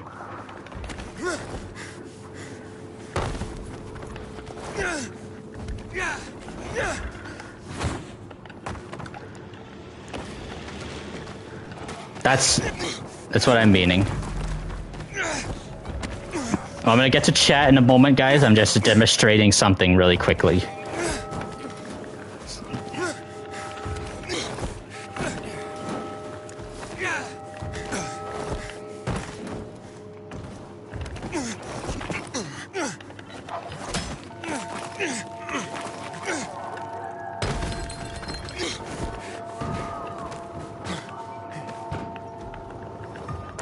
But yeah, there you go and stuff. That was my demonstration of how, the parkour system works in this game while being infected with the Haran virus and not turning.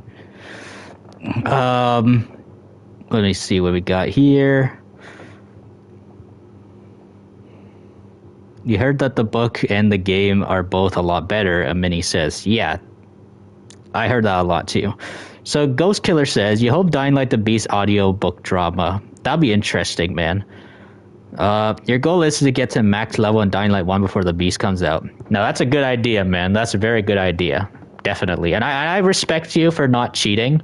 I respect you for not cheating, actually. Because there are a lot of people and stuff that go like this. I'm going to cheat to get to the max legend level and get everything so I can move on to a new game.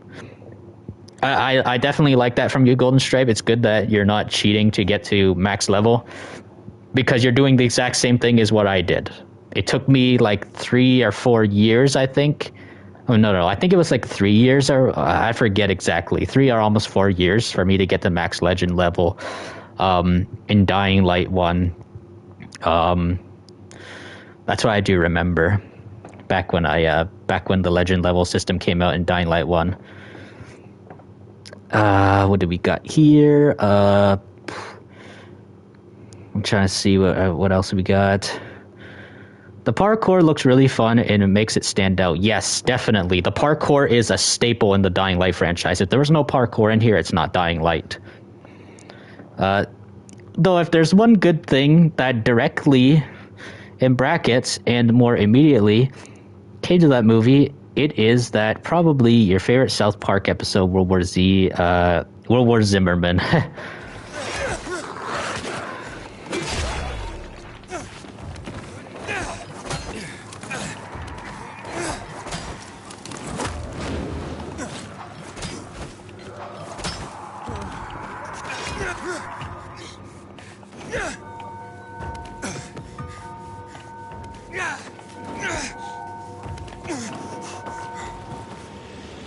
It is better to save your legend points. Is it better to save your legend points, or is it better to spend them when you level up each time? A bit of both, actually. A bit of both. I kind of did actually both.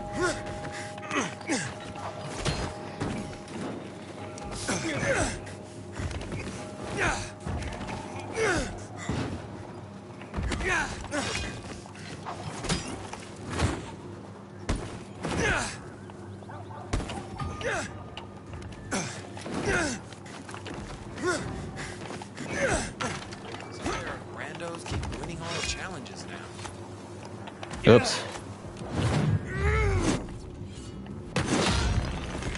Oh, where did he go?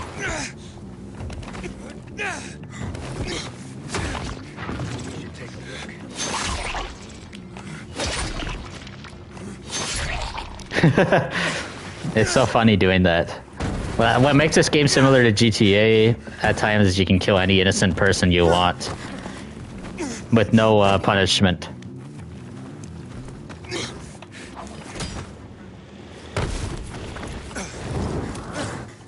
But sometimes if the PK see you killing innocent survivors, they will come after you. They're basically like a police force in this game. The PK, Peacekeepers, that's what it stands for.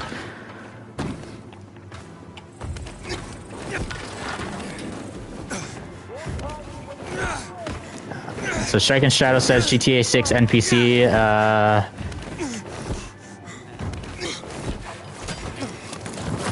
GTA 6 NPC will be realistic. You feel bad? If GTA 6 is a mix of major realism and also like arcade fun and stuff, I'll be happy. I'll like that. Oh no! God dang it.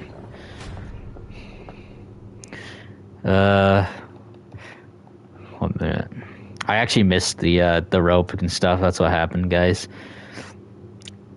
If it was Red Dead, you would have lost a ton of honor already. Yeah, definitely. You saw Stalingrad 1943. Oh my god, the Russians were on fire and running towards the Germans like torches. Oh, is that a movie, Stalingrad, that you're talking about? That's set during the Battle of Stalingrad? Or are you just reading up on some history and stuff? Oh, it's a movie. Okay. There has been so many people in this stream. It's crazy. The channel is growing. Yes, it is. Like, yeah, like we did hit a new beginning and stuff with the channel with 10K subs and stuff at the end of last year, so that was pretty nice.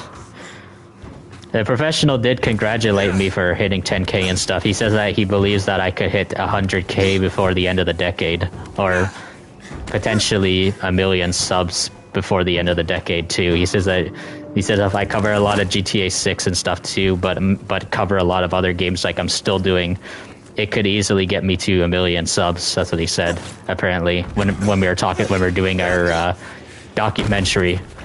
So, I guess that's him giving me hope. I guess. All right. So Minnie says you're gonna go to sleep. Have a nice one. And for some game suggestions, suggestions is Hotline Miami and Broforce. Well, I'll see what I can do. All right. We are this year we are gonna be experimenting with some games. All right. We'll see what we can do this year, man. Nighty nights, Minnie says. Yep. We got a huge list of games that we're gonna try out.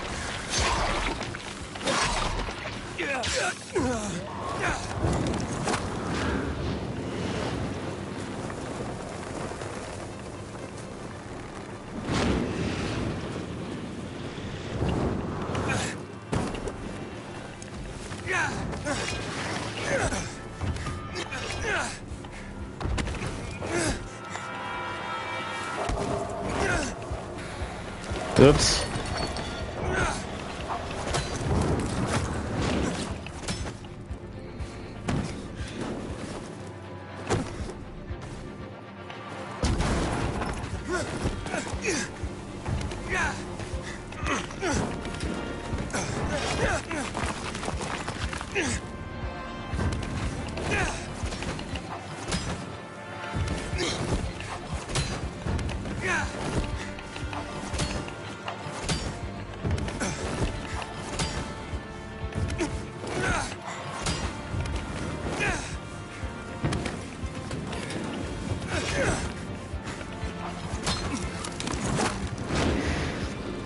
Let me see. So, Phoenix says, there was a clip of it. You're expecting the Japanese with swords to run towards you on fire. Gotta give the Russians respect for charging on fire. Yeah, it's crazy, man. Yeah. Especially when they wanted to, get the Germans out of the Soviet Union. Definitely. It's crazy. Let's see what we got here. So Golden Stripe says, you're going to go grind some Dying Light 1 levels. Have a good stream. All right. Have a good one.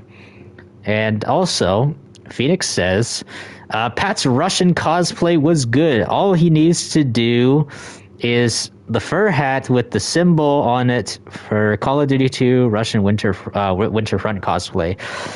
Yeah. Yeah. That game is underrated as well too. A lot of games before COD 4 don't get the appreciation they deserve actually, and I think that any COD games that's pre Call of Duty 4 and stuff doesn't even get brought up all that much. You know what the most annoying thing is when people call games like Modern Warfare 2 or Modern Warfare 3 or whatever, they call it Call of Duty 2, Call of Duty 3. I would say, you mean Modern Warfare 3? Like, come on, guys. Don't call it Call of Duty 2. Whenever someone says Call of Duty 2 and stuff, I say, Call of Duty 2 2005? Is that what you mean? Yeah, that's what I mean. I know the Call of Duty franchise really well since I was a kid because I grew up with it. I don't know. I just can't. I just cringe and stuff when people call of, like, you know what I also find annoying is when people call Black Ops 6 Call of Duty 6. That's one thing I kind of get annoyed by too. And when Call of Duty 6 came out, it came out all the way back in 2009. That's Modern Warfare 2, the original Modern Warfare 2. That was Call of Duty 6. Call of Duty 5 was World at War. Call of Duty 4 was Modern Warfare 1. And hello there, Coinstar. I'm sorry I didn't say hello right away, man. I wanted to say hello. I just wanted to continue with my my conversation and stuff as well too, with Phoenix and stuff right there. So Phoenix, yeah. All right, you have school, all right, Coinstar. But yeah, Phoenix. So I know pretty much how all the Call of Duties go. That's what I would say. So COD 1, of course, is 2003. Call of Duty 2 is the 2005 game. But there's also in between that is Call of Duty Finest Hour in 2004 as well.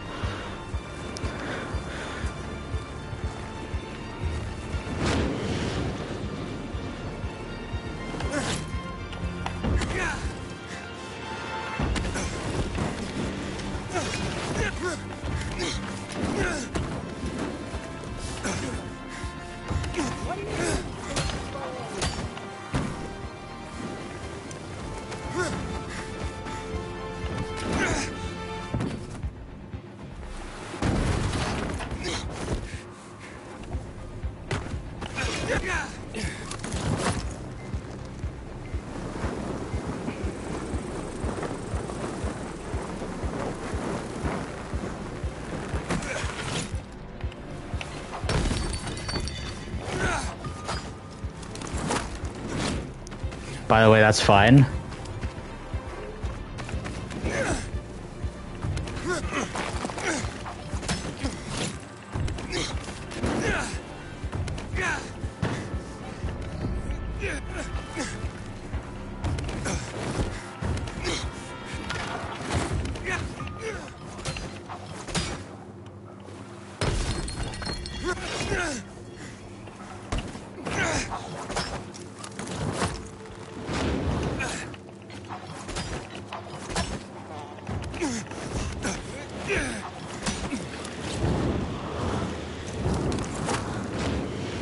You learn that what people don't know about how scary a war is getting shot and seeing your buddies screaming in pain or praying.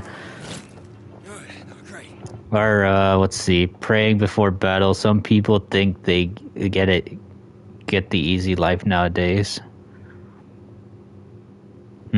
Yeah.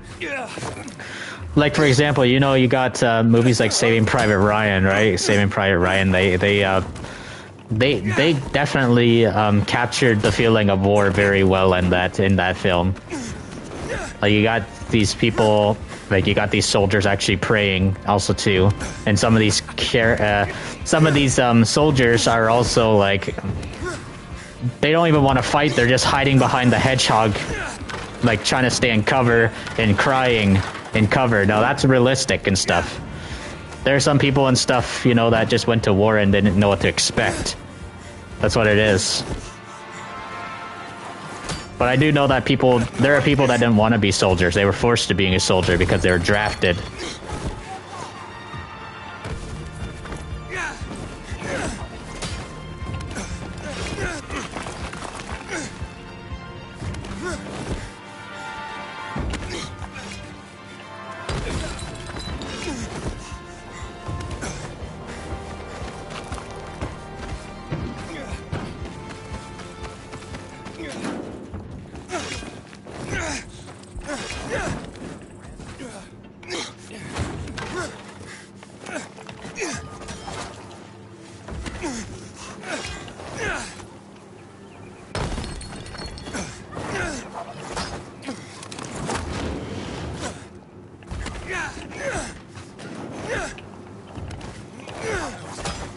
You saw Family Guy back in the back then. They depicted that the U.S. armies are jocks from high school, and they wouldn't survive.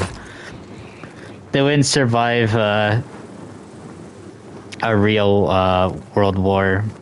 Some of them think it's easy being a soldier. Yeah. No, it's not, man. Definitely not. I actually don't like when people depict soldiers as being jocks, man. That'll be stupid as hell. Like, there's no way that soldiers would be jocks, like, the way they act.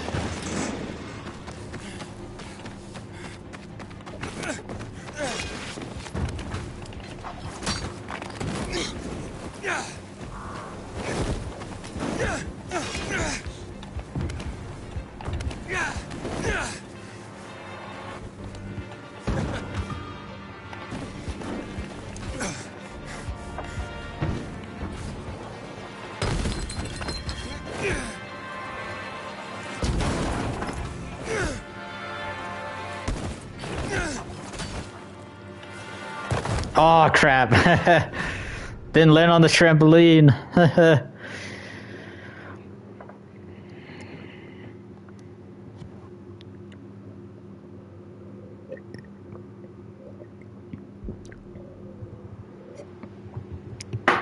All right, there we are.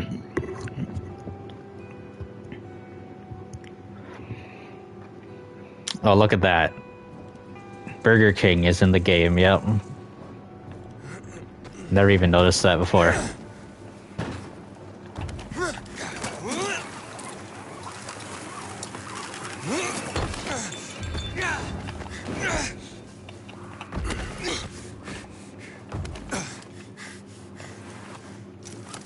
Oh crap, man.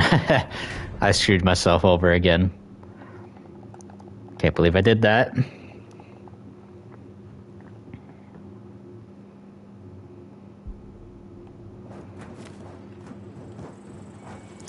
They got to make World War II games based on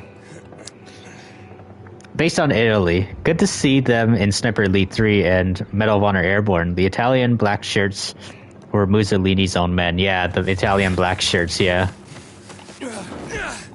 I do remember them in Medal of Honor Airborne as well, yeah.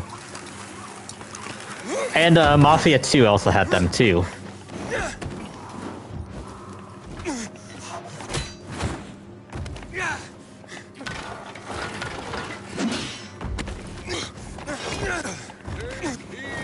Bear witness, for this is the news of the last city standing. An update on the conflict with the renegades. There have been several reports in the last few days of renegades sighted north of the lower Dam Air, in places normally controlled by peacekeepers. Scouts also report unusual activity around the dam area, and PK Command wants the citizens to know they have the situation under control. Be Americano, that's how they call U.S. soldiers during World War II, yep. On the central loop.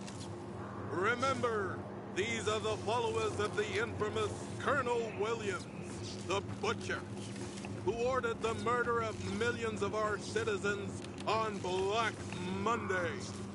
And now, a word from our sponsors. Do you have a message to send across the city? Do you need food, medicine, or other resources transported to a relative who lives miles away?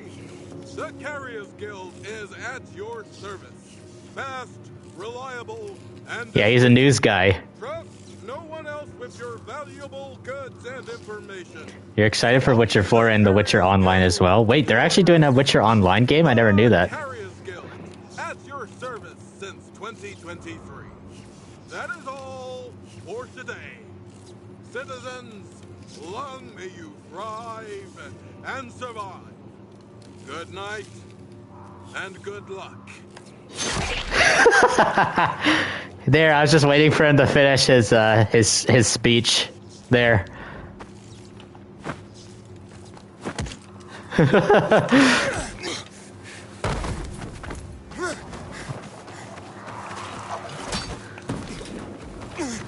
Oh yeah, you found that pretty funny, eh, Benny?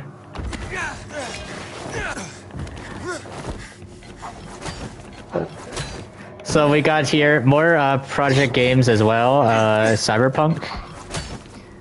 Yeah, I did hear that the next Cyberpunk game might be run on Unreal Engine 5, actually, rather than Red Engine. I think the new Witcher is going to be run on Red Engine as well, right?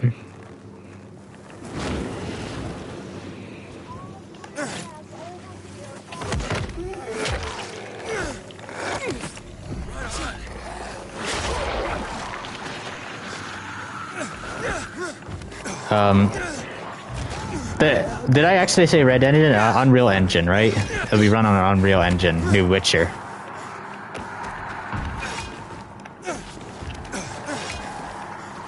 Cyberpunk Orion is going to be multiplayer, really? So you love the Call of Duty 3 factions, the Allies. It felt so alive, and they were a part of them, like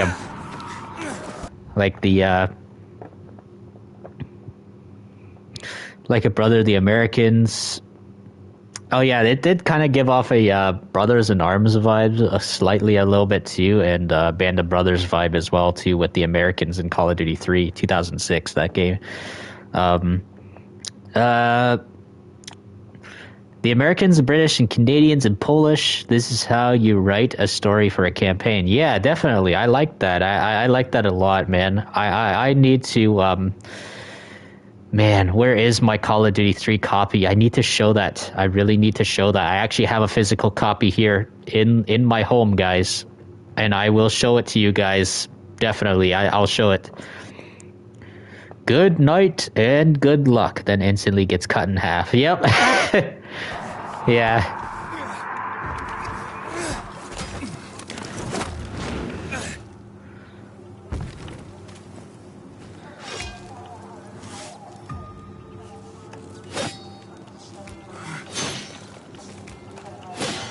What the heck?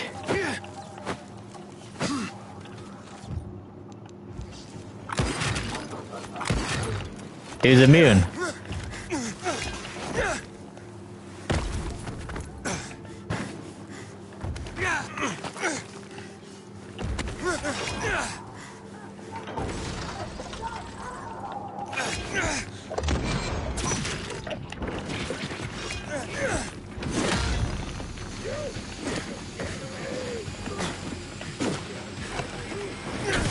Oh!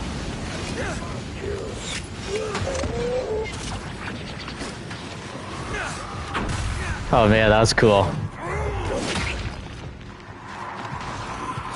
Call of Duty World War II should have learned from Call of Duty 3 and switch factions like Canada taking Juno Beach. Yeah, that would have been nice, actually. I would have loved that.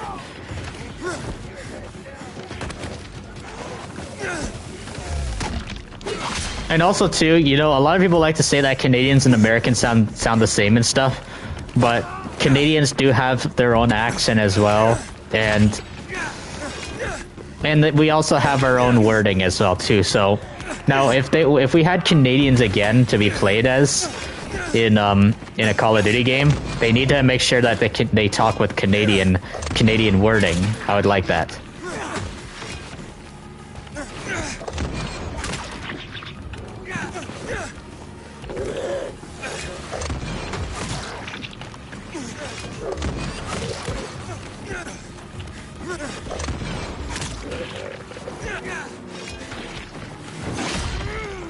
Nice. What else have we got here? Let me check what else we got. You'll be streaming The Witcher 3 soon. What are you going to be streaming it on, Ghost Killer, so I know? Are you going to stream it on your channel, or are you going to stream it on Twitch? Wait a minute, I just remembered and stuff. You don't have 50 subs yet, right? Yeah, I think you need 50 subs, right, on YouTube, at least 50. So my guess is Twitch, so you're probably going to do. Let's see. You did think Americans and Canadian people sounded the same, but Canadians have their own accent, which is, you guess, barely noticeable. Yeah, it is hard to tell the difference between Canadian accent and American. Now, one way to tell if someone's Canadian is you hear a lot of Americans, you know, well, not every different state has their own different accent around the U.S., but when people think of an American accent, they think of a Southerner. They'd be like, howdy cowpoke, or howdy partner. That's what they'd say. But here in Canada, our version of howdy partner is, hey bud, how you doing, bud? How you doing? Hey bud, what are you doing? Hey bud, you going to Tim Hortons today? That's what Canadians say a lot. That's one Canadian stereotype you're gonna hear a lot of people say, hey bud, because you know how Americans say, hey, howdy partner or something, and then not Canadians, the British say mate a lot, or the Australians say mate as well too, or blood. The British will say blood. Oi mate. That's what they would say too. Oi mate, or something in Australia. So Ghost Killer says, your phone really sucks, but you had to get a laptop for your birthday. Oh, okay, Ghost Killer. So Bud is from Canada. That's nice. Sometimes you use Bud too. Yep. I think Americans might have taken the word Bud from us, but Bud is obviously short form for buddy. We say buddy a lot too.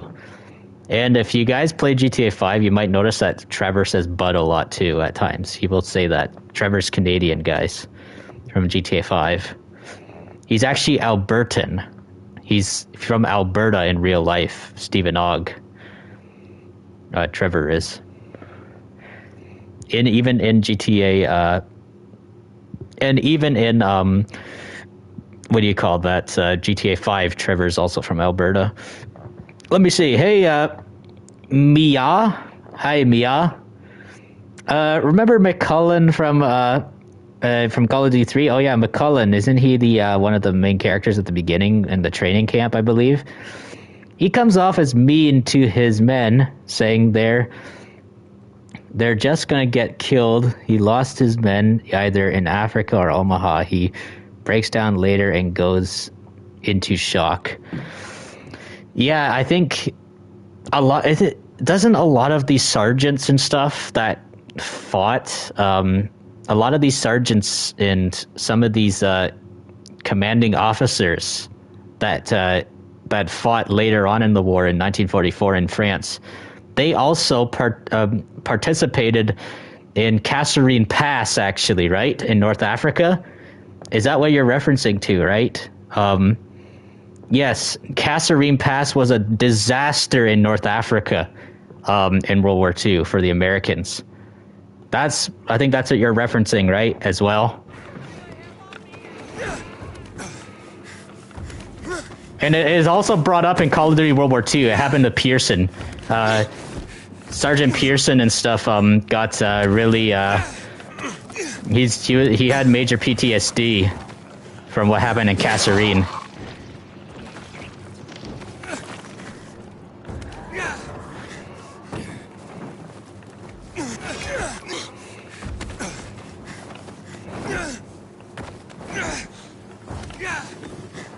Hey Zom, what did Steels tell? You're going a bit late. He said Steele said hello. He was actually one of the first people that showed up. Actually, I think I don't know. Maybe he got the notification right away when I went live. But yeah, Steele was pretty happy to see me live for the first time for his first time seeing me on live. But yeah, Steele seems pretty nice, actually. Benny.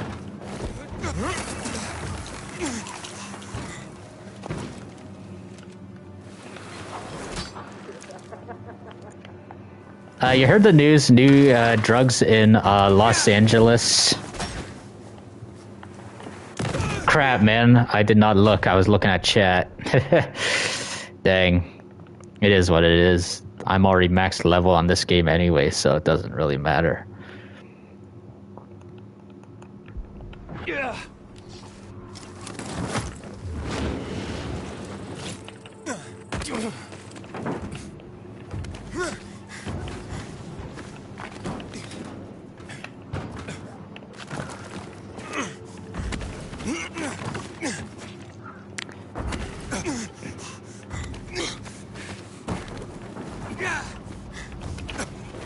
His messages are kind of short, haha.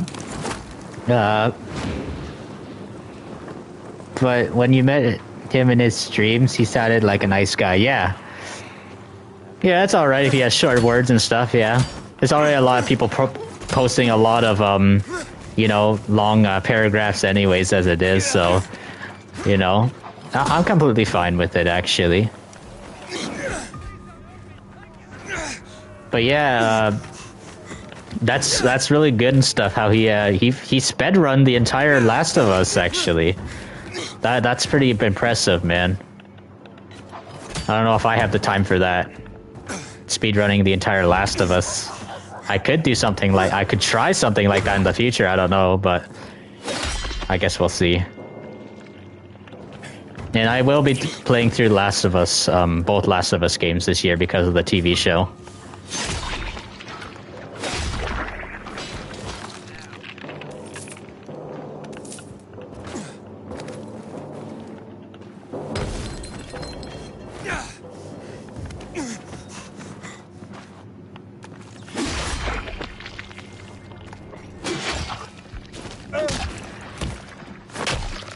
Someone. Anyone else want in? Oh.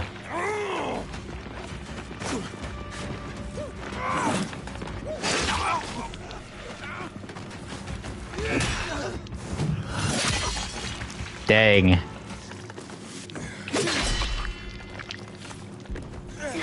Adamfall is single player, right? Yes, it is, actually. I didn't see anything about it being multiplayer, actually.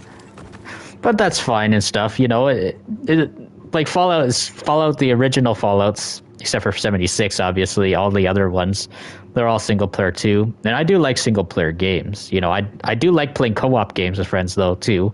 But single player is still fun. I like single player because, you know, good stories and stuff. I love, you know, story-driven games. Let's see what we got here. Oh, yeah, actually. In his first The Last of Us stream, you did tell him you recommend to use stealth because he was having some trouble trying to save ammo. Okay. Yeah, I actually remember when I used to play Last of Us for the first time back in 2010. Or no, not 2010. That is 3 years before the game came out. 2013. Okay, so 2013, you know, this was just coming off of me playing Call of Duty Black Ops 2, because Black Ops 2 was still a fairly new game at the time when Last of Us came out, and I was struggling with saving ammo. I just kept shooting and shooting and shooting everything. So yeah, that's one thing and stuff that, yeah, you gotta save bullets for something that might come in handy later on to use your bullets. Sometimes it's just better to stock up on some shivs and stuff and stab. You know, the same goes for Dying Light as well. You know, sometimes you got to save your ammo for something different as well too. You just don't go don't go to town with shooting everything. So yeah, he sounded happy. Benny says about Steel. Yeah. In his second stream, which was the second one, his second run, he told you he appreciated the fact that you told him to tip for stealth to save ammo. That's good. Let me see. So Phoenix's comment is, let's see. There are people like that who come off cold-hearted to their men and don't want to bond or get attached to their men, fearing of losing their men again. Best to close their hearts than to feel it again. Yeah, that's one of the reasons to why I think, you know, Pearson, for example, was a hard ass, for example, right? In COD World War II.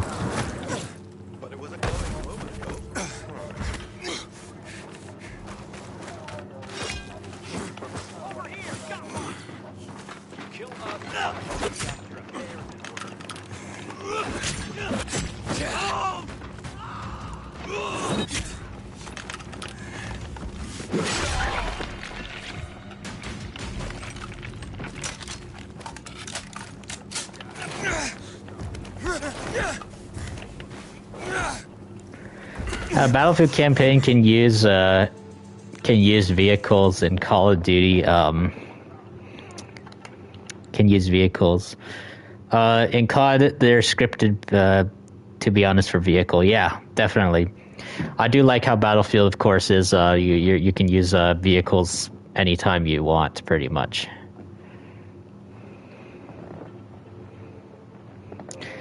Pearson would be in the Korean War. Yeah, I actually kind of wish to see what that would be like. You know, I actually kind of wish there was like a sequel to COD World War II set it in the Korean War. You know, speaking of the Korean War, I've been really getting so interested in the Korean War history because of Mercenaries. Mercenaries 1 is actually set in the second Korean War, actually, a fictional second Korean War. It's a good thing there's no Korean War happening. That has happened in real, like the second one in real life.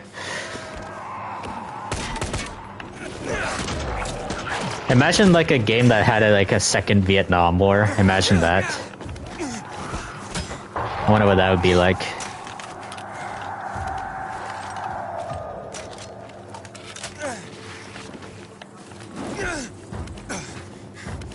If I was to make another Mercenaries game, if I was in charge, I would try to make it like about a second Vietnam War. That's what I would do.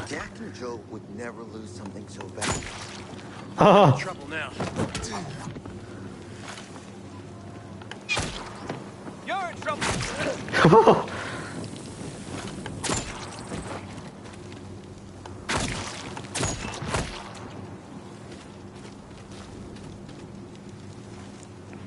Pat takes on Kim Jong-un in the interview movie.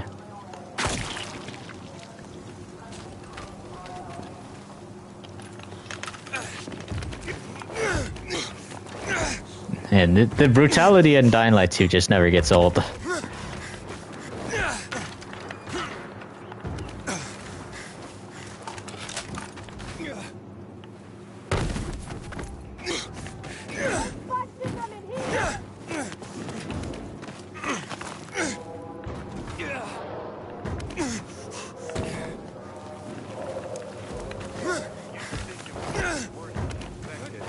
Today, I'm not so sure. This zone is secure.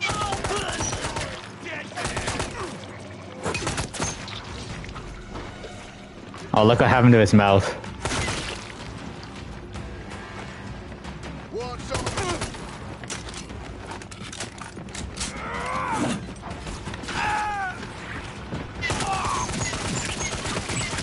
Ready to die?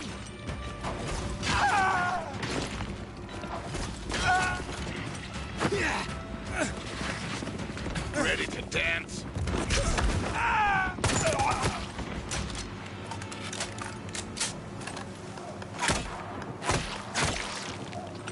Alright, let's see what else we got here. The Outer Worlds 2 is a sequel you're very excited for. Yeah, I'm excited to see what that would be like too. I still need to play Outer Worlds 1. I've never played that one before. Dead Space 2 didn't hod back with the psychological trauma.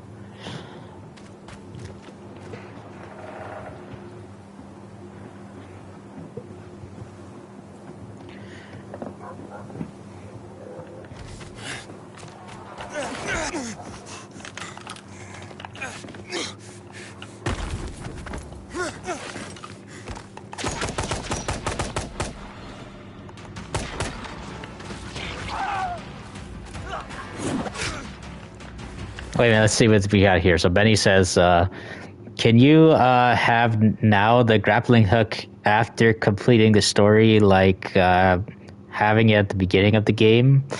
No, you actually don't get the grappling hook until like midway in the game, actually. Midway. So that's actually where you get it. And you also can upgrade the grappling hook as well, too. I have max grappling hook level, actually, in the game. And paraglider as well, too. You're going down.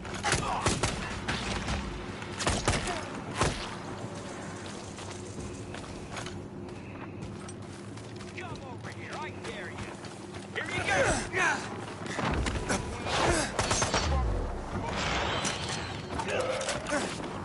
Oh no. Alright, let's see what else we got here. Only till you got to the section where you get it after beating all the zombies in that big room.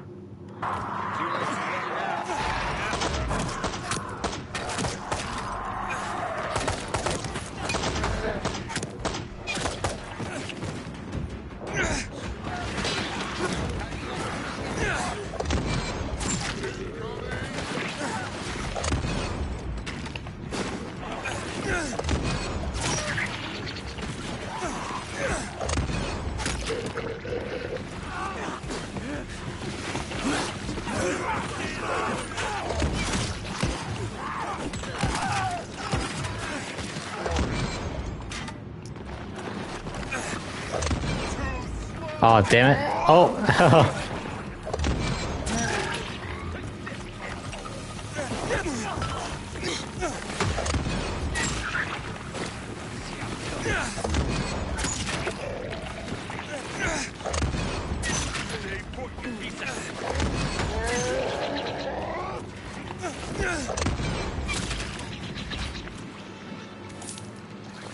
Let's see what we got here. Benny says, oh yeah, you did explain me that about the PlayStation 4 on Instagram in chat. Yeah,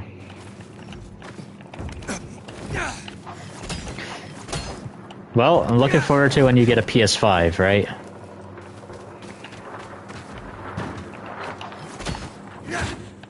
When are you getting your PS5 exactly? Oh, what?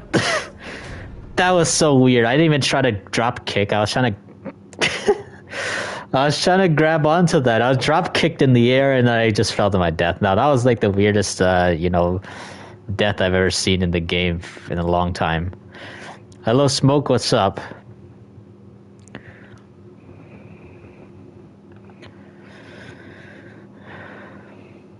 You're just playing some Far Cry 5. Nice.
Let me see what we got here. You mean the thing is you can buy... wait a minute. Gotta catch up on this one. Yeah, bro. Actually, you went to the mall on Sunday and you were looking at the price and it was so crazy too expensive. Yeah, dang, man. That does suck, actually. Yeah. You can always check Facebook as well, too. Now, make sure that you know that it's one that actually has not been opened. And I'll tell you this, actually. I actually bought my PlayStation 5 off of Facebook. And it was not opened at all. And I knew it wasn't opened. Somebody sold it to me, no taxes on it. And I got it, I think it was like for $700, actually, back in 2022. Pretty good deal, to be honest. Very good deal. Welcome back again, Gretty. And, you heard Lefty deleted his channel. Yes, he did. I noticed, actually. And he doesn't have us on our friends list again, actually. He did that exact same thing again. Unfortunately. Smoke. You mean the thing is, you can buy it if you want, but you've been saving so much money, and you'd like to be left with some extra money. Yeah, understandable, man. You gotta have that good budget. But yeah. But anyways, if you guys are really enjoying the stream, please consider dropping a like on this stream as well. I don't know how much longer we'll go for. We'll probably go for maybe, I don't know, half an hour, maybe at most, guys. So consider enjoying your guys' stay while we, still hang out.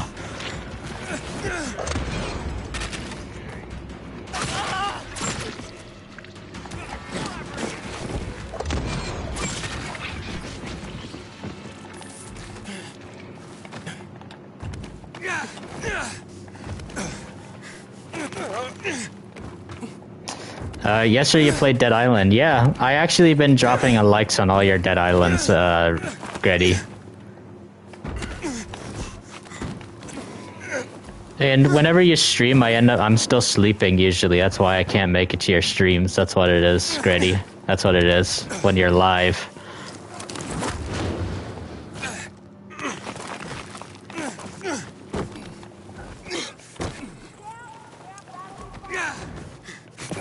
Yeah, me neither. I don't use that crap either. Bitcoin. Too much of a, scam. Potentially.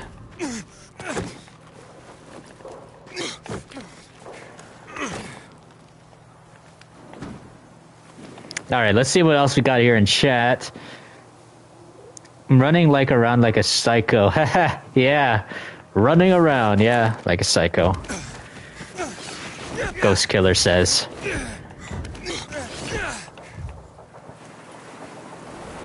Oh, I was gonna land on the vehicle, but I didn't. I landed on the monkey bar and died.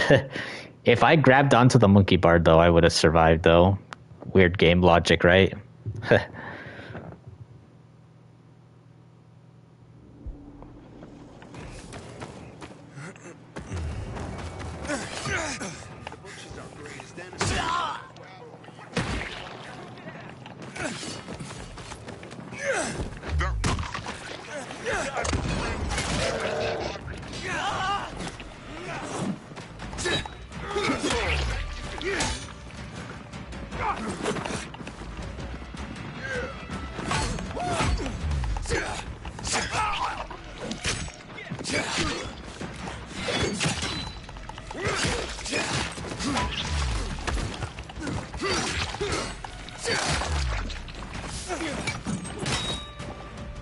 Let's use another weapon. Switch, let's see. Wait, what the heck?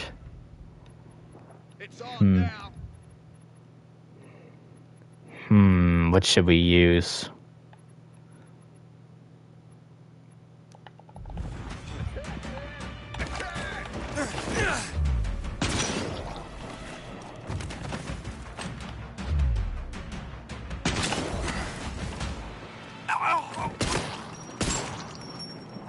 There we go.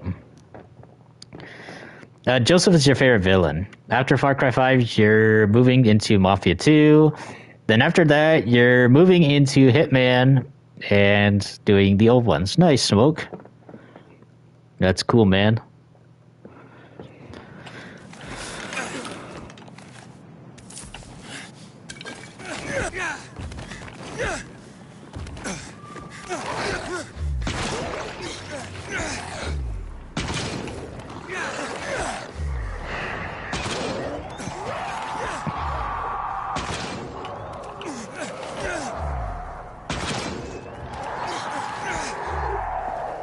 You keep pushing yourself. Well, you keep pushing yourself on your channel. That's good, man. Maybe one day you'll be able to find a way to, I don't know, get a following on YouTube as well. Especially with being in around in a mutual community, it works. Smoke. Yeah, I know, Gretty. I can't talk about that right now, man.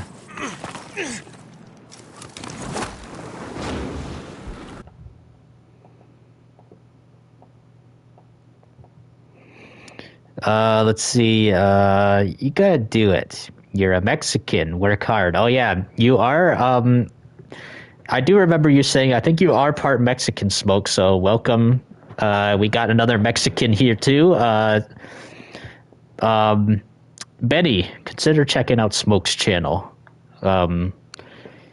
Yeah. Let me see.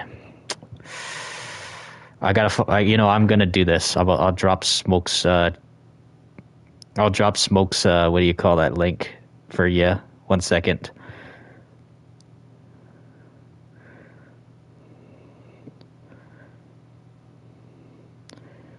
Let me see. There you go.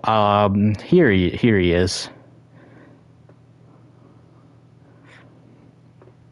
There we go.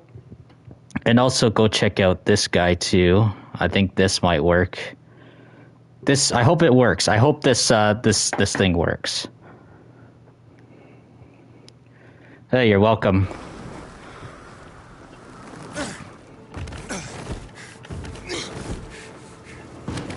Please command. I hope the command works.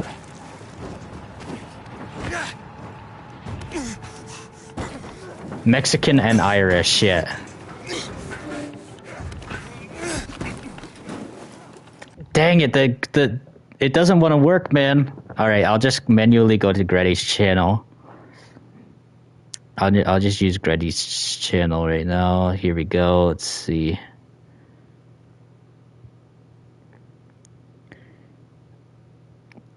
Go check out Gretty Gaming TV as well too, Benny.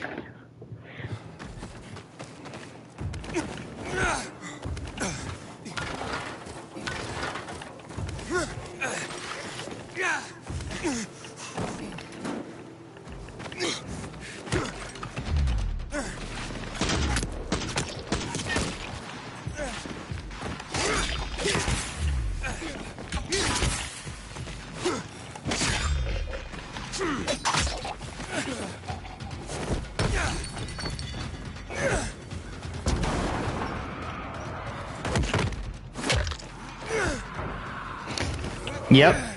Yeah, I was there.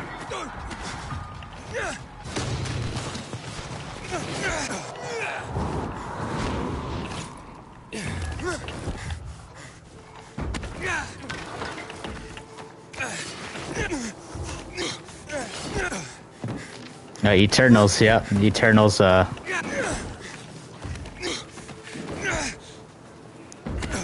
understandable. Yeah. Yeah, all that stuff that happened in that stream, I wasn't involved in it, so that's why I'm good with JR though. But you know, I understand. I'll respect what you do, right? Smoke whatever you have. What happened? Oh, it's just a long story, man. It's this crap that went down in the community that I just, you know, we're not gonna explain it.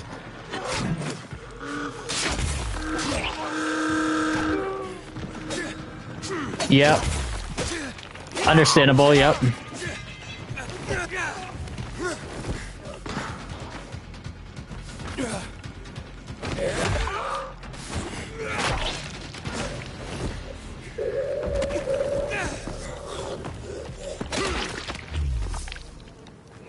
What do we got here? So let me see. Let's see, what else do we got here? Yeah, cookies are delicious. Yeah, for sure. Where you come is from loyalty and respect. Well, that's good and stuff, actually. Never turned your back on your closest friends. So yeah, that's... All right, that's good, Benny. That's good.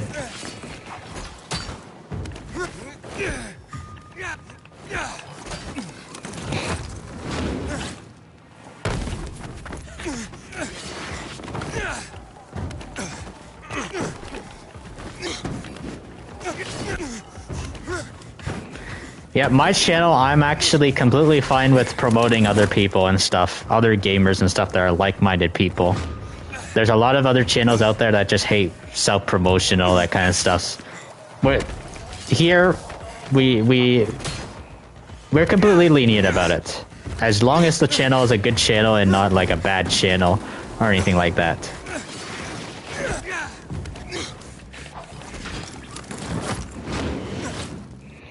Man, that's why you love this this so much. Everyone here knows each other, and it's all that good stuff. Yeah, pretty much 80 to 90% of the time, this channel is pretty. It's pretty. What do you call that? Pretty calm. The chat, and that's one of the reasons to why, of course, you know, that's why I say the Zombfected Revolution as a united community. We are all friendly to each other, and we try to keep it that way. That's the rules of this channel, of course. We are respectful democracy, basically, I guess you could say. Hey, Chronic Heats, what's good? Hey, how you doing? Your channel's pretty chill. Well, that's good. Better to be running a chill channel and stuff rather than promoting hate. Definitely.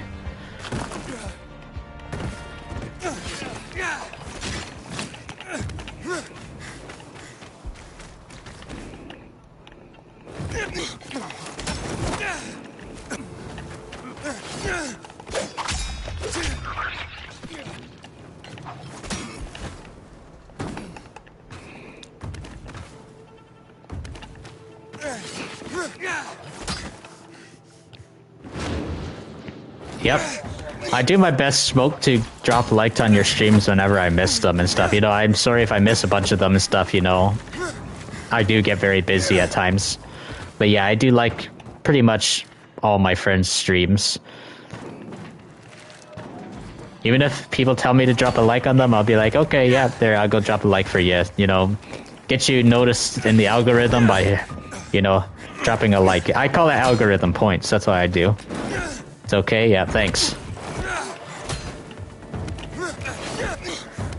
I do my best to respect the people that miss my streams as well too.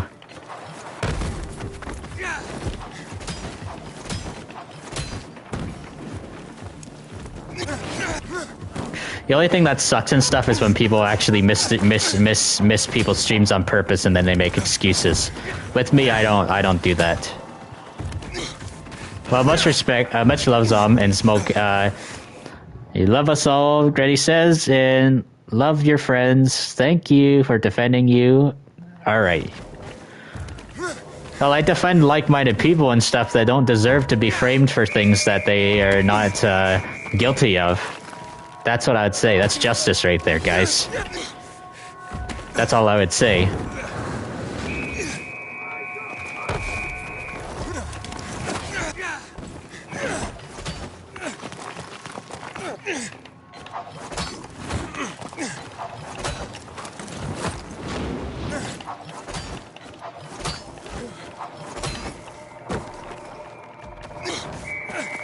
You miss your streams because of chores, yeah.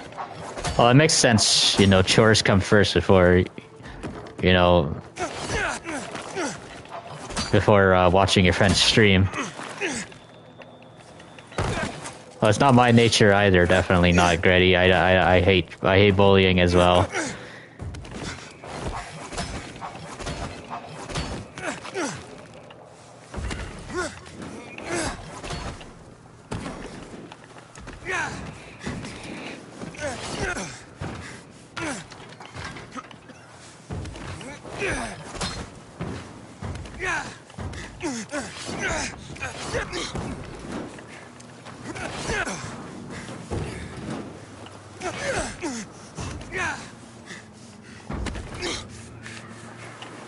No!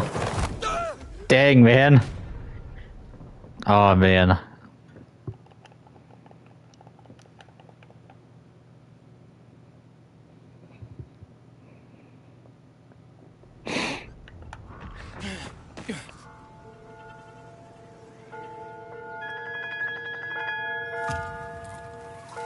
So, Smoke, you just finished Resident Evil 4 Remake. Nice. I definitely gotta say my most favorite part of that game is fighting the regenerator. I like that enemy. It just gave off some classic Resident Evil horror vibes.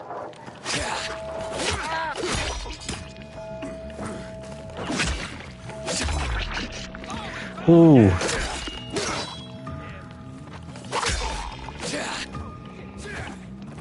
So what else we got here? It's okay, you prefer the original one, you just hate crafting ammo. You like buying ammo in the original.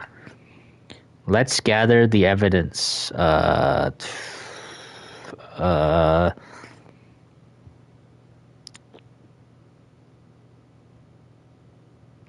I agree and stuff, but I don't know. I definitely wouldn't be able to post any of this stuff on any of my socials and stuff because I don't like.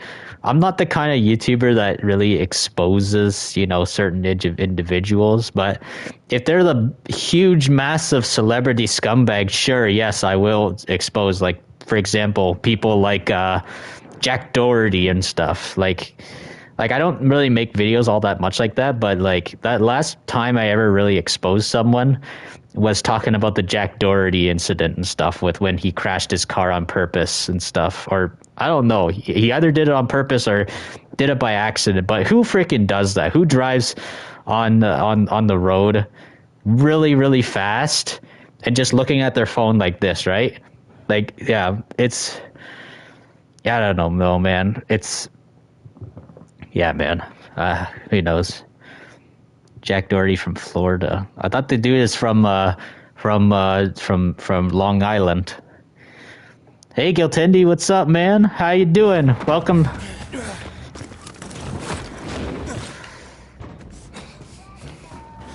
So Smoke says people are not making sense anymore. Yeah. Just crappy human beings in general. That's what I'd say.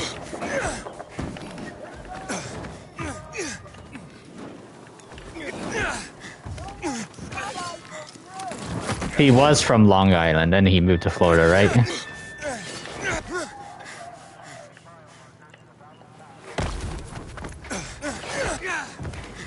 You're playing Hitman. Nice, Gilfendi. Yeah, I know, you're not into cryptocurrency. I know. Me neither. I never even was into cryptocurrency. Like, the only thing I would probably consider, like, the closest into cryptocurrency I'll ever do is just online banking. That's pretty much it.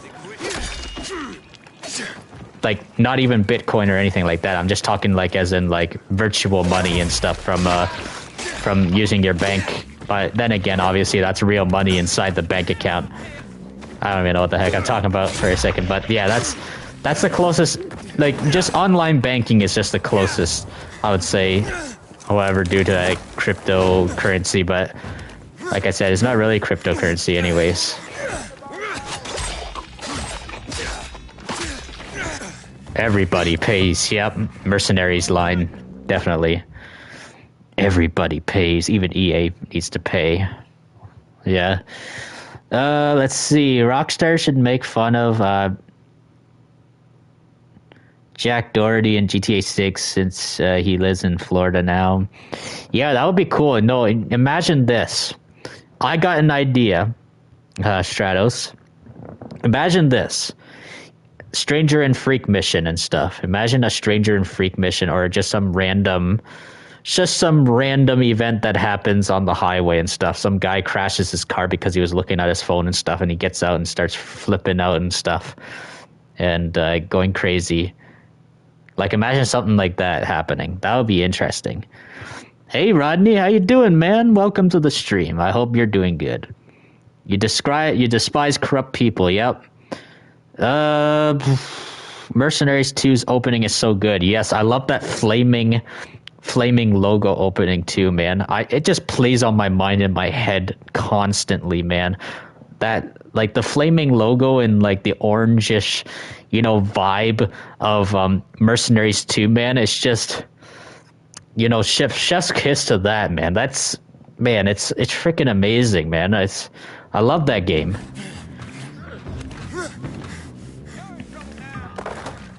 Oh, crap. You just love it? Whiskey theme in the remake?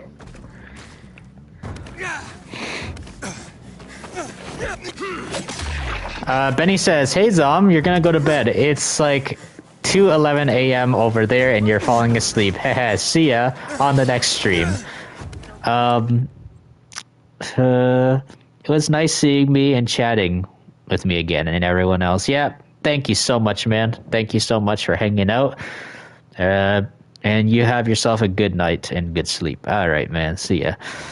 Albert Wesker. Oh, okay. Let's see. President Patrick declares war and suspends oil with America and China.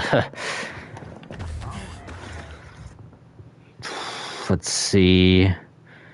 Oh, I see. It's about the evidence and stuff. I get it.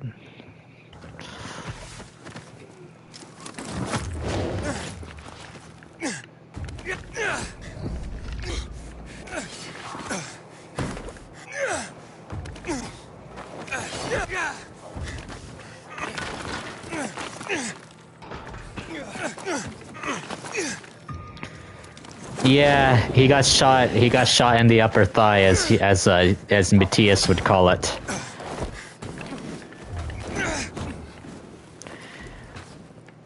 Matthias takes it more seriously, whereas Jennifer and Chris actually are more jokative about it. Actually, I actually love the lines from both of them. From actually all three of them. I meant. I kind of wish we got a Mercenaries game with Chris, Matthias, and Jennifer. All three of the Mercenaries all together, like GTA 5. Imagine a story like that where we switch between all three instead of just pick one mercenary. You know how amazing that would be? That's just too bad we never got anything like that. And not only that too, but Mercenaries 3 was actually going to be a new beginning in the franchise, actually, and it was unfortunately canceled. The first two Mercenaries games were about destabilizing and taking down a dictatorship, but the third game was actually going to be more about fighting other PMCs, actually. Rival PMC wars were going to happen. So I think it was going to be a little bit more like Saints Row.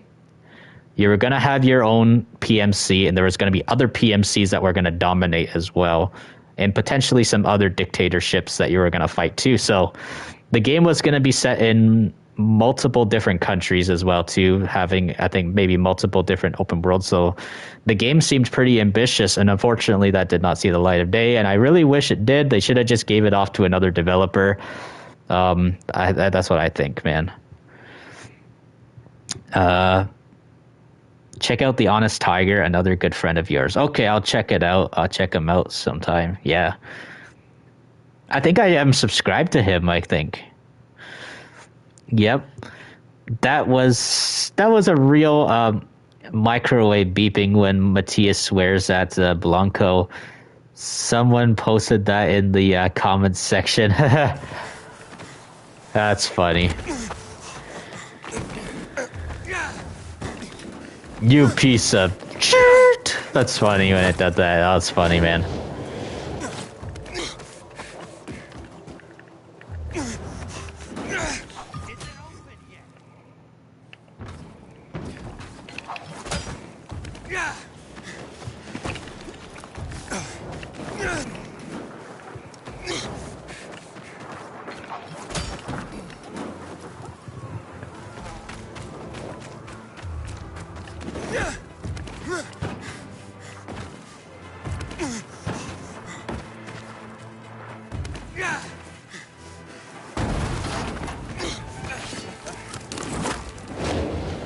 The ending of Mercenaries 2 is just a cliffhanger, yep.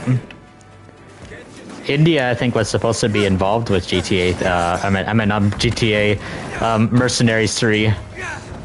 He loved bringing to justice, yeah.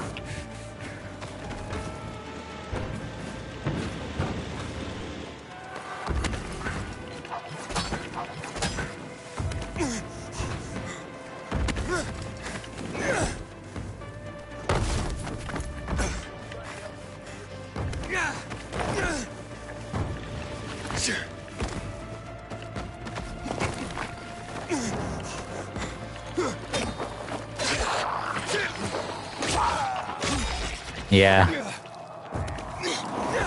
United Revolutionary Community. Yeah, Greta, you gotta check out my new merch I got recently. I recently made new merch, Greta. It's really awesome. I made some new socks, and I made a new cap as well, too. I have a new hat. So there's some Zombfected socks as well. So you want some Zombfected socks? Go check out the Zombfected store as well.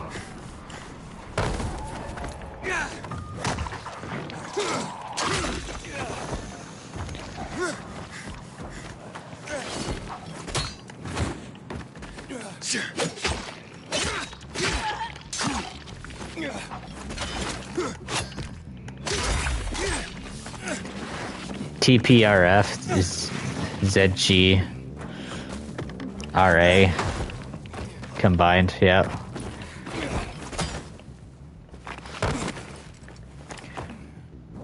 The Jamaican pirates are one of the most realistic things that would happen if war broke out. They would block ships and pay fees and sell goods from the black market. They have the MY-24 Hind, yeah.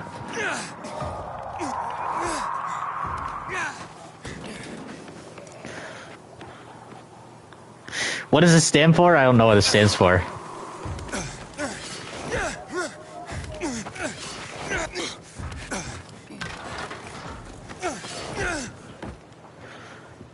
Nope? What do you mean nope on what?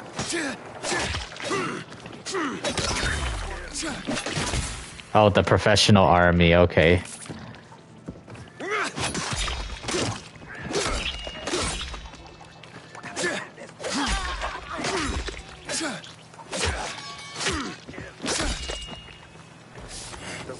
spider to me.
Mercenaries 2 had good factions. Glad to see pirates who are part of the game war can attract the worst can attract the worst kind of people. And pirates are one of them in it for the money exploiting offers. You name it. Yeah. The pirates are actually kind of like the mafia, actually, the Russian mafia from Mercenaries 1.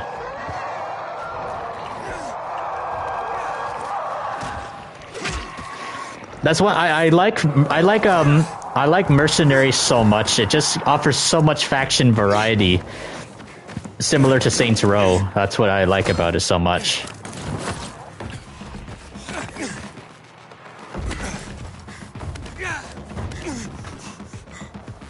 Hey, boss pirates.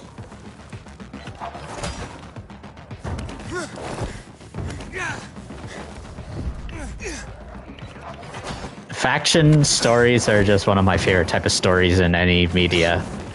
Anything that involves like a power vacuum of factions, those are my favorite type of stories.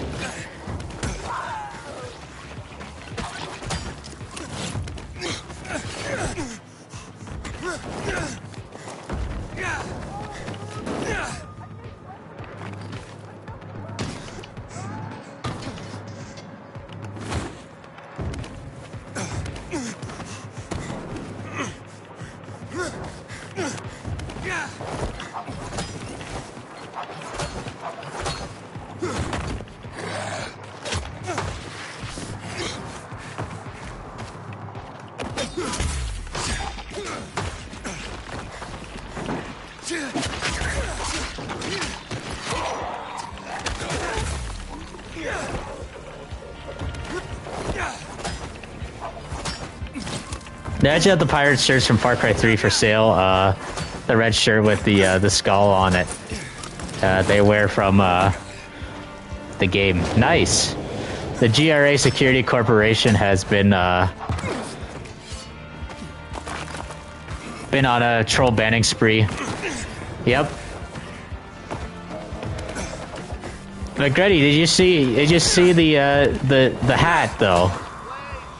Check out the hat for the Zombie-infected Revolution security. Here, I'm gonna show you this where it is. Let me see. Let's drop the link for the hat. All right, guys. Here, I'll do it right here. Just give me a second, guys. Let's see. Here it is.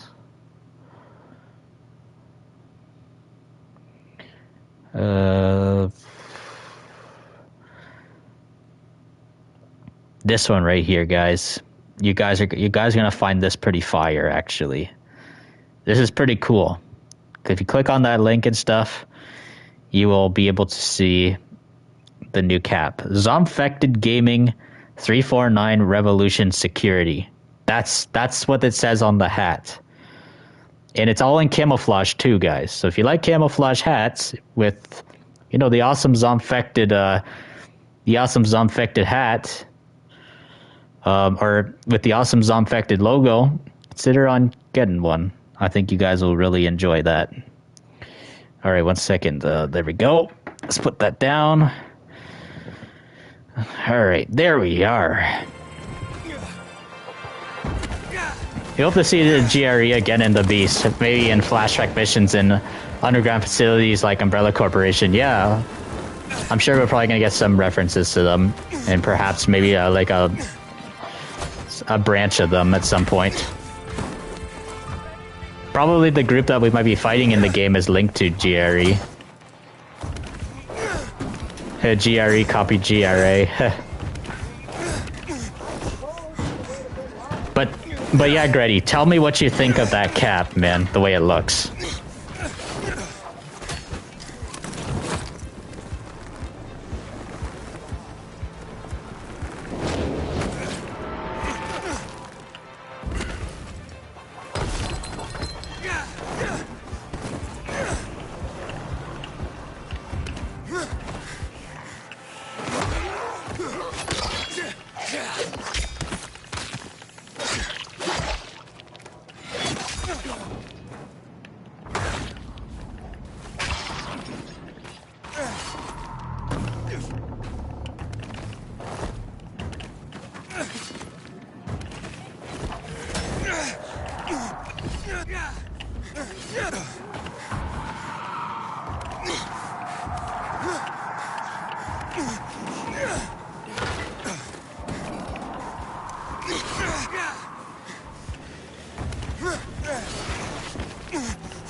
That would be jokes, man, if you told him to say that.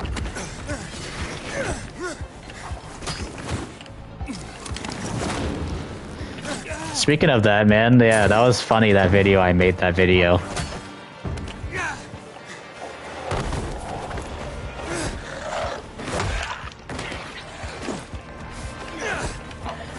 That video was actually difficult to put together, to be honest. Hey, yo, yeah, what's up, Grady?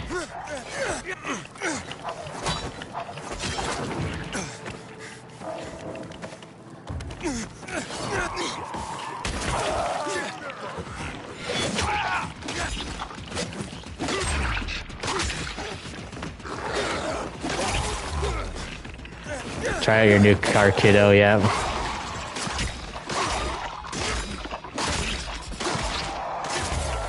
Yep, I can make some funny thumbnails when I want to, yeah.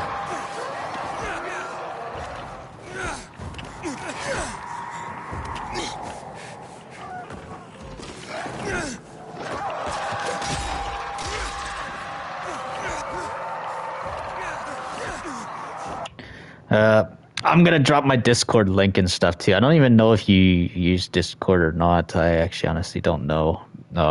Whoever wants to join the Discord and stuff, if you ever want to get a hold of me when I'm not when I'm not streaming, there you go, guys. That's where you go to my Discord.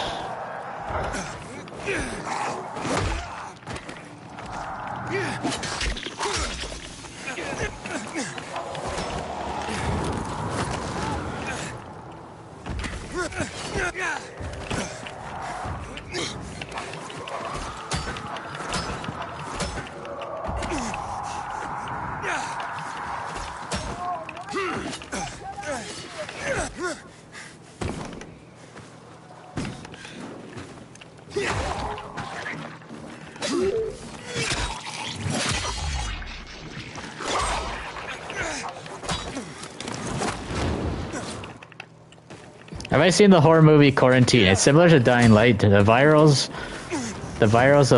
can take over in 30 minutes. Oh, I never even heard of that one, actually. Oh, dang, man. That was close.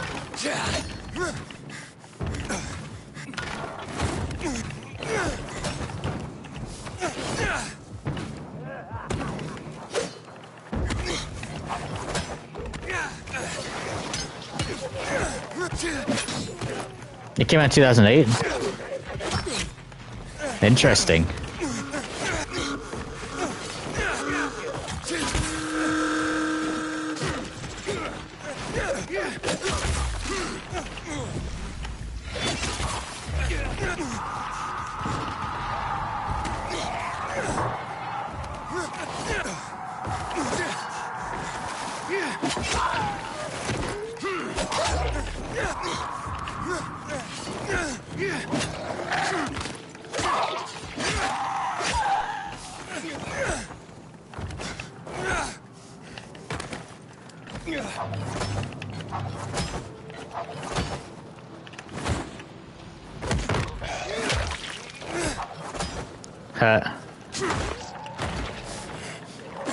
Well, I'm just flying. The only time I ever die is when I fall to my death most of the time.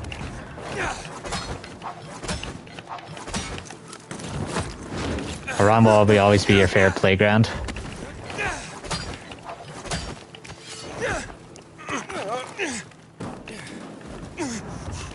Let's see about Villador.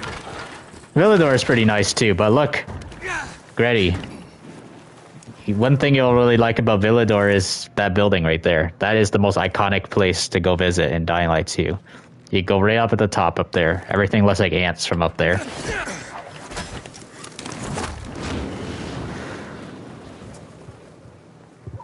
If I was in World War I, which gun would I want to use?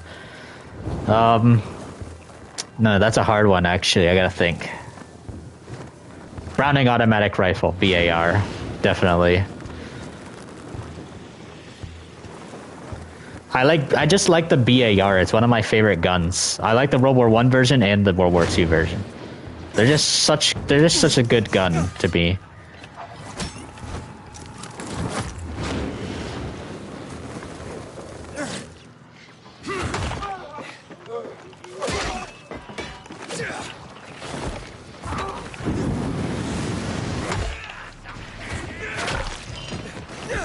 The BIR in World War II has slow fire rate.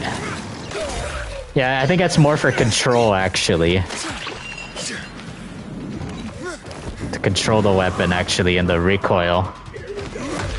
And sometimes it's not better to shoot fully automatic all the time. Sometimes it's better just to shoot semi-auto for better accuracy and better precision. Spraying and praying, sometimes, you know, you're gonna miss everything sometimes. Because of the recoil, it's just gonna go all over the place, guys. That's what happens. That's why it's better to go. Sometimes it's better to shoot slowly rather than just spray and pray all over the place and miss everything. That's embarrassing. Getting something like that.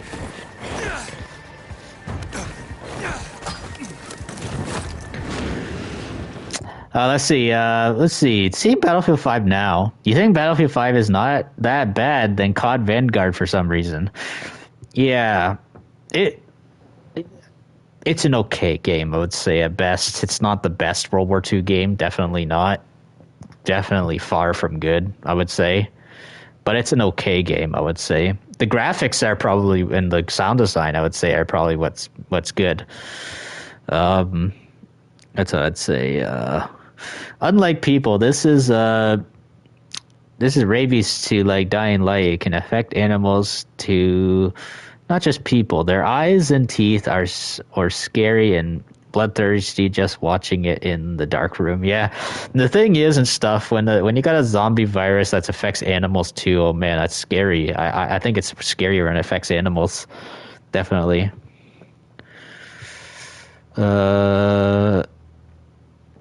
So Giltendi says, mine will be the trench gun, even though it's got banned for using in World War I. Yeah, the trench gun is the nickname for the oh man, what's that shotgun name again, man? I forget. I think it's a Browning something. I forget. No, Winchester. Winchester. It's a Winchester. One of the Winchesters, right? I believe, right?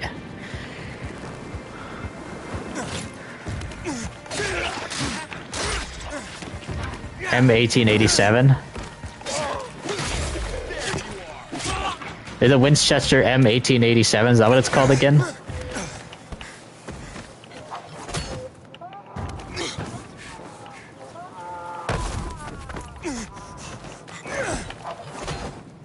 No, it's not.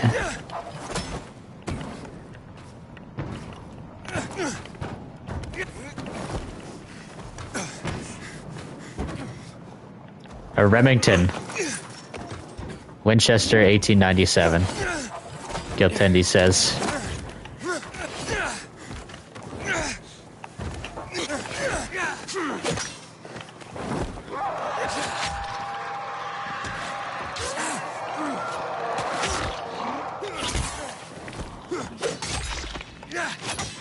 love the Mosin Nagant and the Colt M1911. Yeah, it's cool.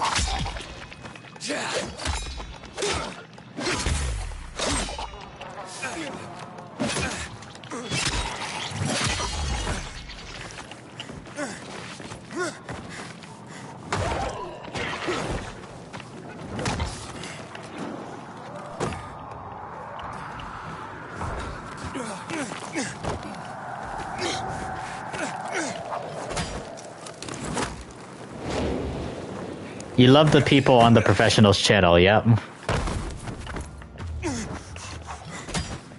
Yep, some are pretty good. Some are kind of annoying. Some can be. For the most part, everyone's nice, but I don't like the annoying people and stuff. I don't. The ones that only ask GTA related questions, I don't like those people all that much, actually. I like it when people respect the professional for whatever he covers. That's what I would say.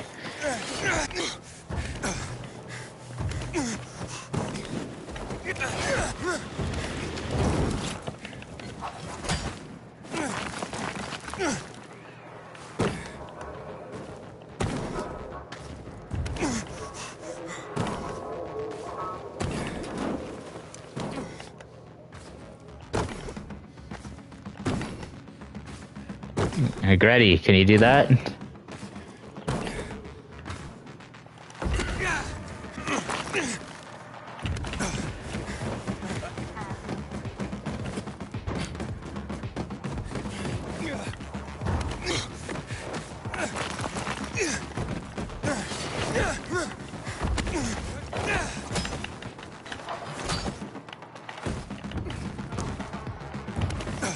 Alright, I'm gonna check out chat in a second, guys. You know, you just gotta keep doing a little bit of stunts sometimes, you know, to keep the flow of the stream going. So not to be just a still screen sometimes. I'll try my best to read comments too sometimes. It's easier to read smaller comments while the gameplay is moving, but I'll pause to read long messages.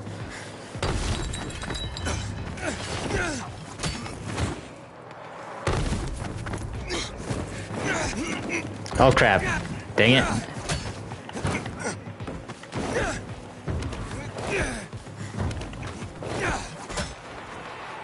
Alright, let's see. Seems like a different world. The news anchor man in Dawn of the Dead 2004 is good acting. He blames you for your actions in life that the dead coming back is because of how we treat people badly. What happens if America didn't join World War I, Giltindi says. Could have probably ended differently. And maybe perhaps, I don't know, maybe America could have got invaded potentially, maybe, right? By someone else from Europe, maybe, potentially. Like, look at what happened. Look at how America was formed. America was formed because of Americans, because of British colonization, and eventually certain British, of course, that were born as colonists in America, well, in the continent of North America before the United States became a thing, of course. They were basically essentially just British that didn't care about the monarchy no more, and they wanted to break away, and that's how the American people were formed. So that's essentially how I would say I think of it as. I know Americans like to say, no, we're not British at all. We're not British, but deep in your guys' blood, far behind, you know, way back then, you guys are essentially Europeans that eventually formed a brand new race and stuff. So yeah, that's how evolution works, I would say. Like a lot of us Canadians, we were all British before too. Over 100 years ago, we actually sounded British. Us Canadians. Let's see. He did do The Walking Dead reference in 2004. Phoenix says, oh god, that The Walking Dead reaction by professional. Yeah, that was funny, man. When there is no room in hell, the dead will walk the earth. Pat said Germany would have won World War I if the United States hadn't joined. Yeah. And potentially they could have tried to invade America because, but funny part is and stuff, America and Germany did have their, disputes throughout history. Quite a bit, actually.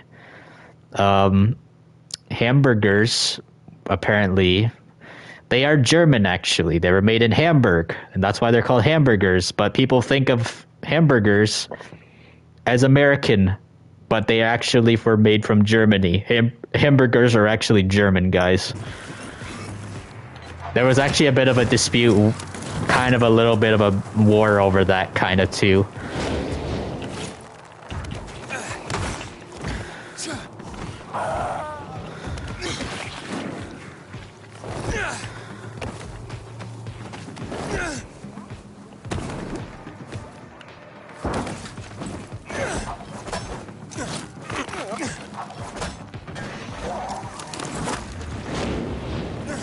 Hamburger.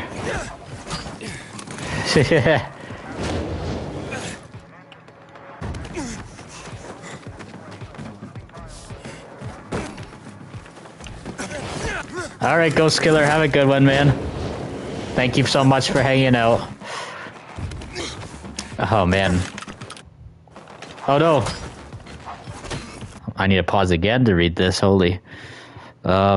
If Germany had won World War One, the Holocaust would have not have happened, and the Nazis wouldn't have been created.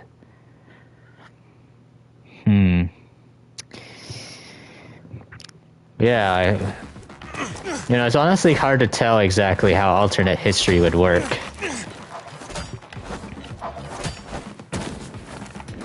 The German Empire, I remember that's what the Germany used to be called.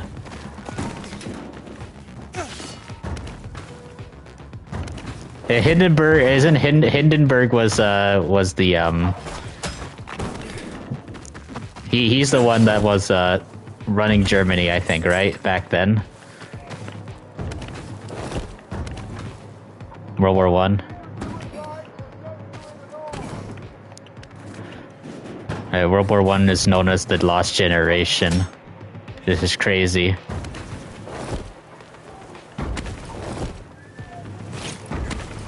Regardless if Germany won.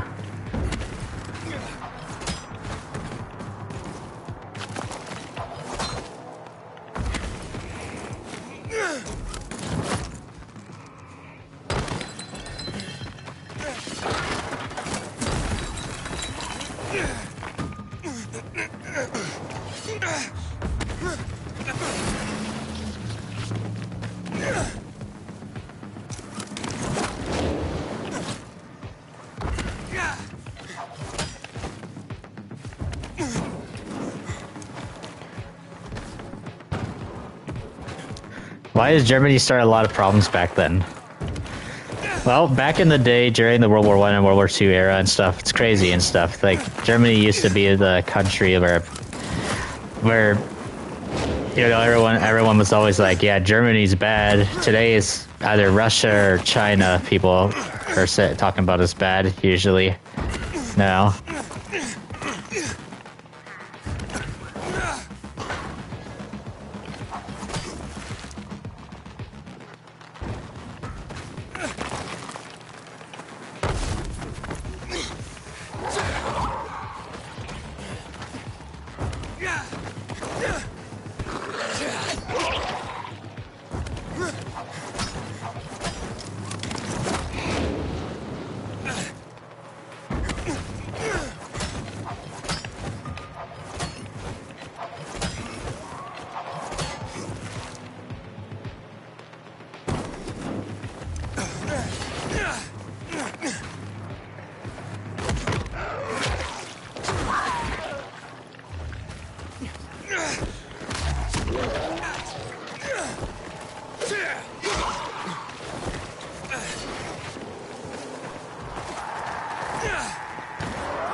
Let's see. Stalin really had his guards executed for disturbing him in his room.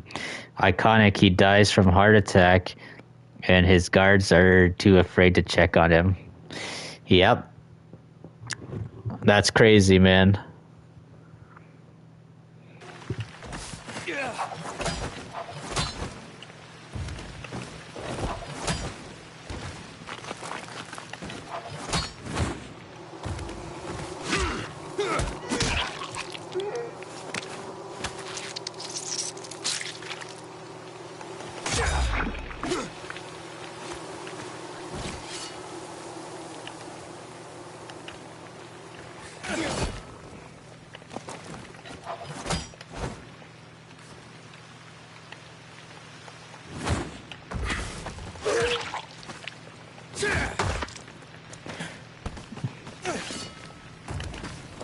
He open up the door no matter what he says, yeah.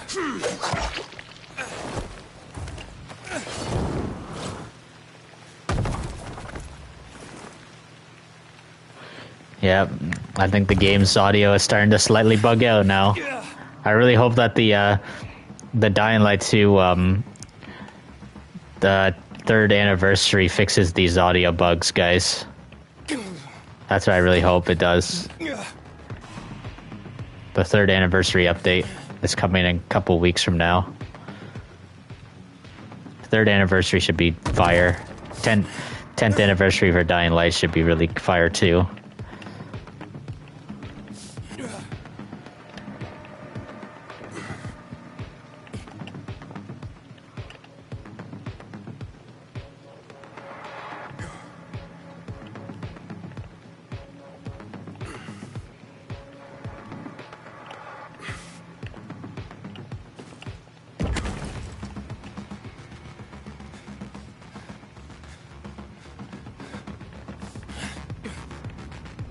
Rain so, yep.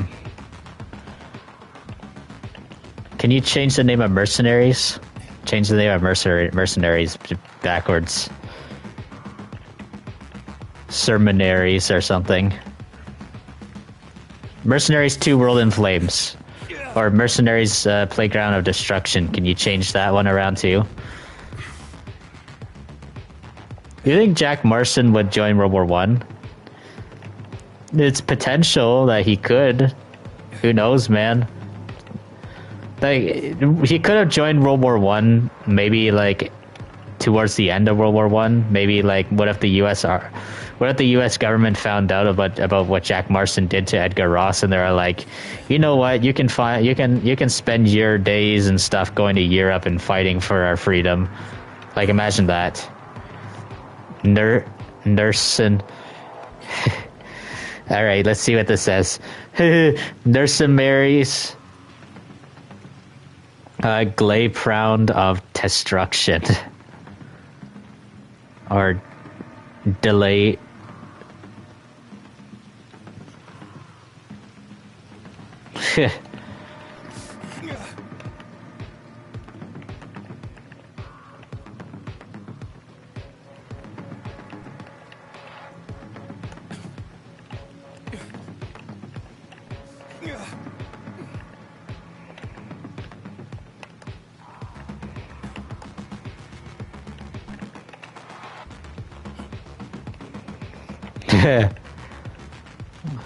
Forled and Blames.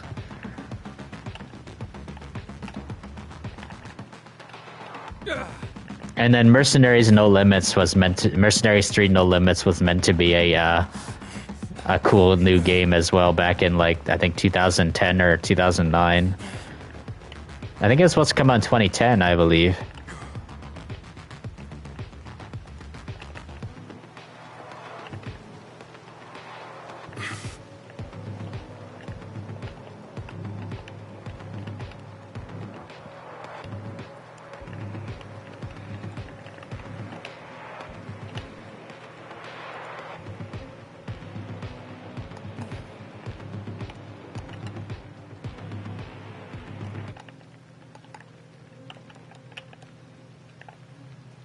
Yeah, the audio glitched out, as you guys can tell now. Yep.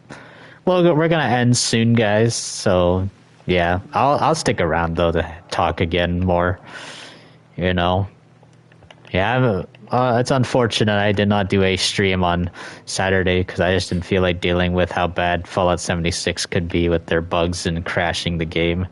Like, at least with this game and stuff, when bugs happen, the game doesn't crash. Like, that's nice. Wish Fallout 76 could be more like Dying Light 2. Bethesda games crash too much, man. But, you know, I'll give them credit and stuff for not taking down modders' work. Like what Rockstar and Activision has done. Let's see what we got here. Doom 2016 has figures of each demon that can move if you collect the collectibles. Interesting. But yeah, guys, it's been a good stream, guys, and if you guys really enjoyed, please consider dropping a like on the stream. Pork and Progress, yeah, that's the way to say it, yeah.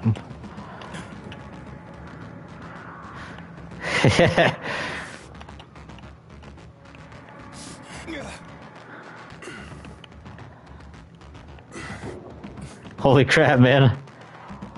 Oh my god.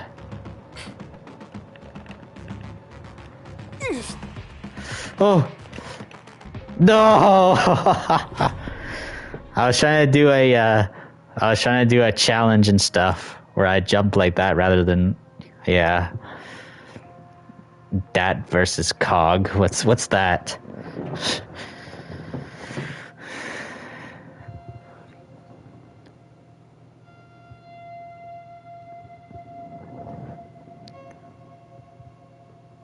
Oh, cat versus dog. Oh.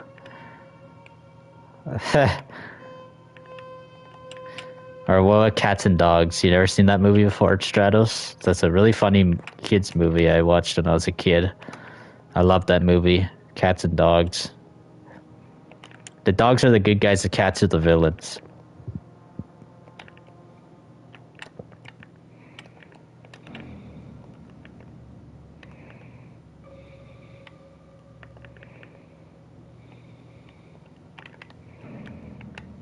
Doom 2016 has secrets. You can find weapons early. Both villain. So Mr. Green says, "Have I seen the trailer to Guns, Gore, and Cannoli?" Yeah, man. I keep forgetting about that, Mr. Green and stuff. I haven't had time because I've been doing the documentary with the professional about mercenaries. Actually, it's one of the reasons to why this stream is also really late too, man.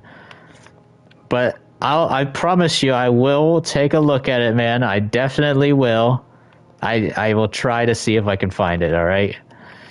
You know what?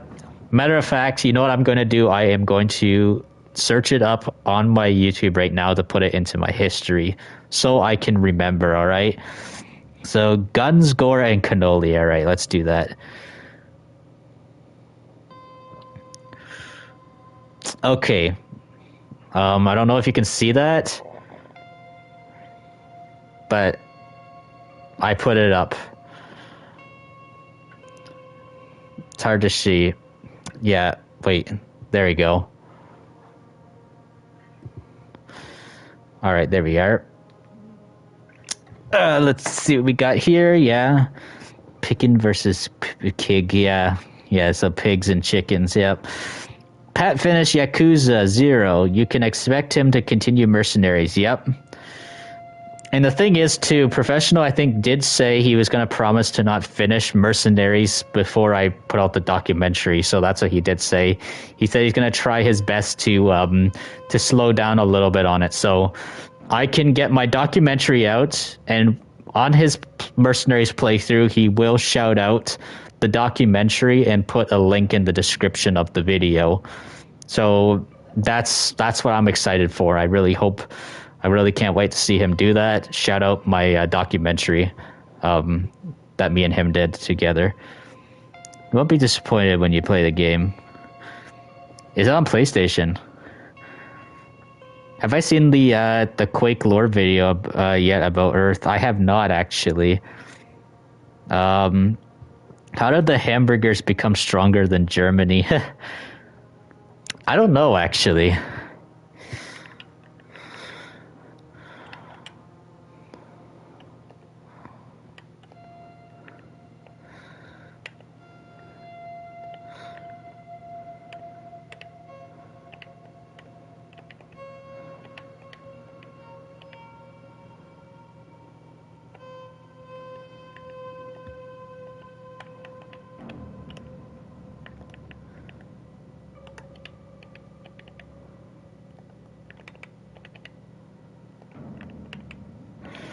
Lucky for you, his new Ace Attorney playthrough will slow down his Mercenaries playthrough. Oh, so lucky for me. Oh, he's doing another Ace Attorney playthrough? Is he actually? Really? Is he now? I actually did not know that, actually. And wait, at the end of this month, he is also starting, I think, he did say that he's going to start, what's it called again? Max Payne 3. I'm excited for that. Max Payne 3, one of the best games ever. Quake was made by Raven Software and ID Software. Both companies moved, and Quake was forgotten. Yeah. Just like how Mercenary was unfortunately forgotten. A lot of these video games get forgotten, man. Unfortunately, Sniper Elite Resistance and Max Payne. Yes. Sniper Elite Resistance is coming out at the end of this month as well too. I don't know if I'll be able to get Sniper Elite Resistance right away because I'm trying to get this one other military shooter, a modern military shooter called well, it's not quite entirely modern, but it's Arma Reforger. It's more of a Cold War set game, and I just want a really realistic military simulator game. The best gunplay ever than GTA 5's. Yes, definitely. That's one of the reasons to why I was so disappointed with GTA 5's gunplay after playing Max Payne 3. I was like, yo, is GTA 5's gunplay going to be like Max Payne 3, man? Because this is fire gunplay. And I was like, you know what? Let's hope that GTA 6 has gunplay like Max Payne 3. Now, if it does, I'll be hyped. I'll be very happy and I'll be very satisfied. I hope it has good hand-to-hand combat as well, too. Kind of like RDR2 and San Andreas and etc. GTA 4 as well, of course. Quake 2 got remastered for PS5. Oh, it did? I did not know that. I kind of wish that that games like Mercenaries just got ported to PlayStation 5. Like, this sucks, man. Like, I really wish I can put my PS3 disc of Mercenaries into PlayStation 5 and just play the game. But nope, the game feels like an Xbox exclusive now and stuff because, you know, you can only play backwards compatibility games from the 7th generation of consoles on, you know, a current modern day console. You can't play no PlayStation 3 game on there, unfortunately. Mutahar? Oh yeah, Mutahar. Yes, I know who he is. Yes, Some Ordinary Games. Yeah, I know who he is. Let's see what we got here. You think we can say that GTA 5 story mode gunplay is better than GTA Online? Oh yeah, 100%. Michael is what steals the show for gunplay. Definitely. Michael is really good for GTA 5's gunplay. Saints Row 2 had a petition to get a remaster. It ended when Volition shut down and fans had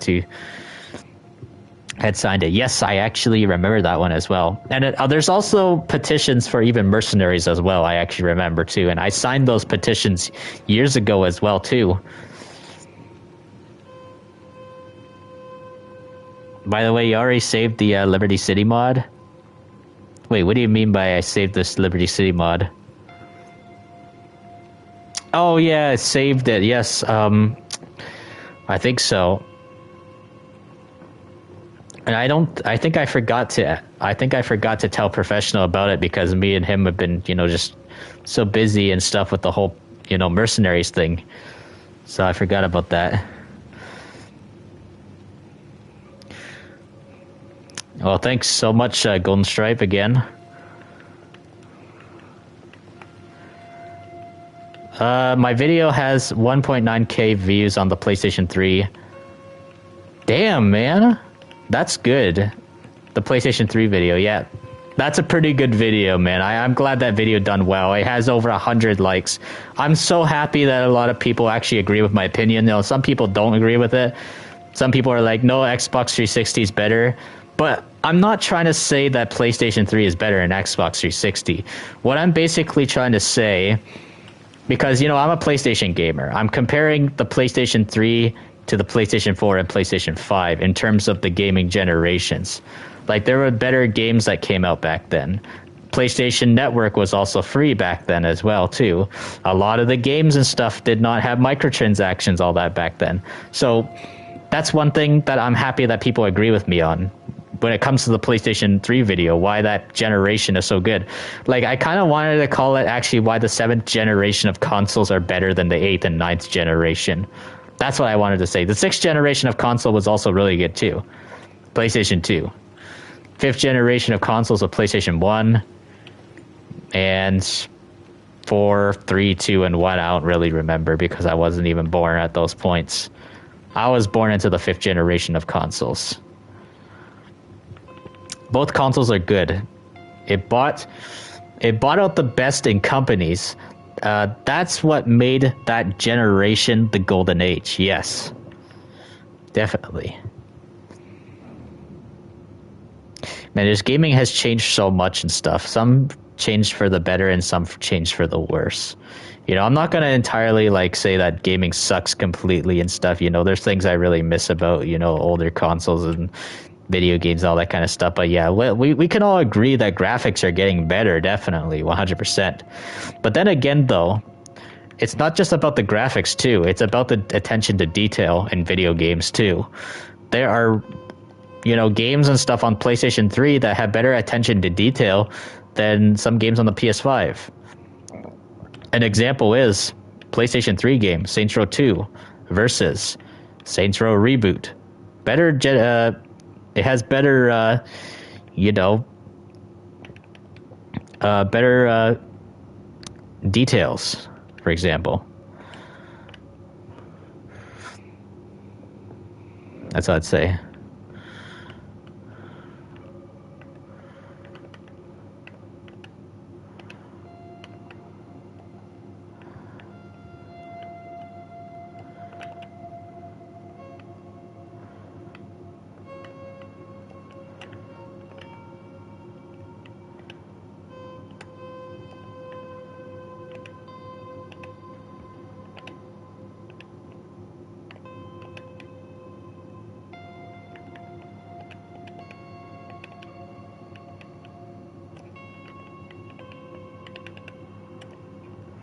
Hey, boom. You're still curious on how I'm gonna do a playthrough on the Mafia games. In Hype for Mafia the Old Country, what I'm gonna do is I'm gonna do it backwards. I'm gonna go from Mafia 3, Mafia 2, Mafia 1, then Mafia the Old Country. That's how I'm gonna do it, because I'm going backwards in time. So that's why I want to do it that way. I want to start with the one that's closer to current day, the one that's most in the future, go backwards in time, because Mafia the Old Country is a prequel. It will be before. Hey, Heritosh, what's up? Hey, how you doing, man? Hey, what's going on? How you doing? What are you doing? How's Latvia? How's the Latvian morning? And I can't believe that you accidentally forgot to end your stream in the last minute. That was funny, man. What do we got here? You just feel worn out on newer games. It's missing that charm that caught your heart. Nowadays, they censor this and that and ruin any expectations we have, like Call of Duty. Now, how it feels hollow. Yeah, exactly. I know what you mean by that. Yeah. Unfortunately, it does suck how they do that, but, you know, I'm happy that I'm enjoying Black Ops 6, though. I've got to Prestige Master, actually, and this is the first Call of Duty in years since Black Ops 2 that I Prestige Mastered on. Man, it's crazy. I'm probably not going to do that for another, 10 or more, or whatever years. Honestly, I don't know. It could be the last Call of Duty I ever Prestige Master on. Who knows, guys?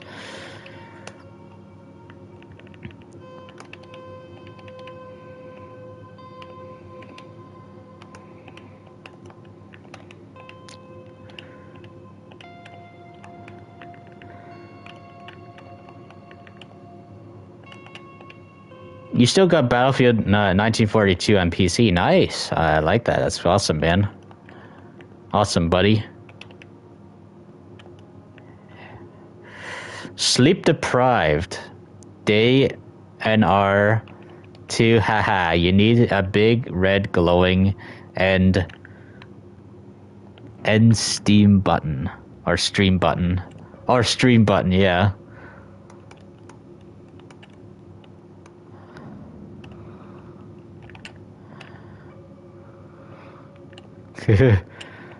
And I'll see you real soon. Yeah.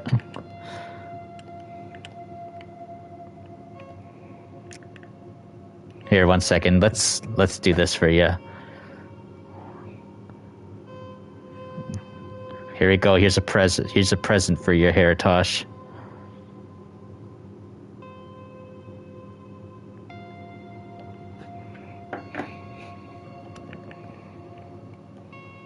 There you go. There's Haritosh's YouTube channel. Guys, go check out Haritosh's YouTube channel. He's funny Latvian comedian. That's who he is.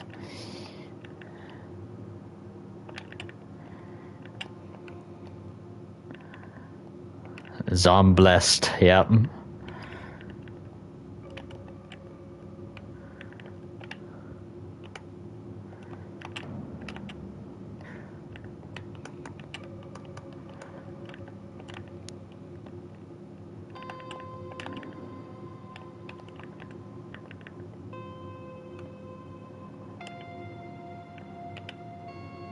Oh.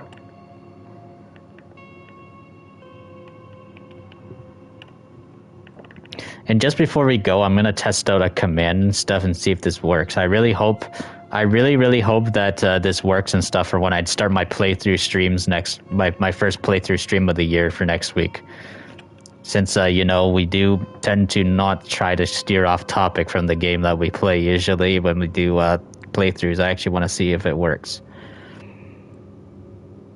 I never seen me stream this late. Yeah, the reason why I streamed this late was because of the documentary. That's why.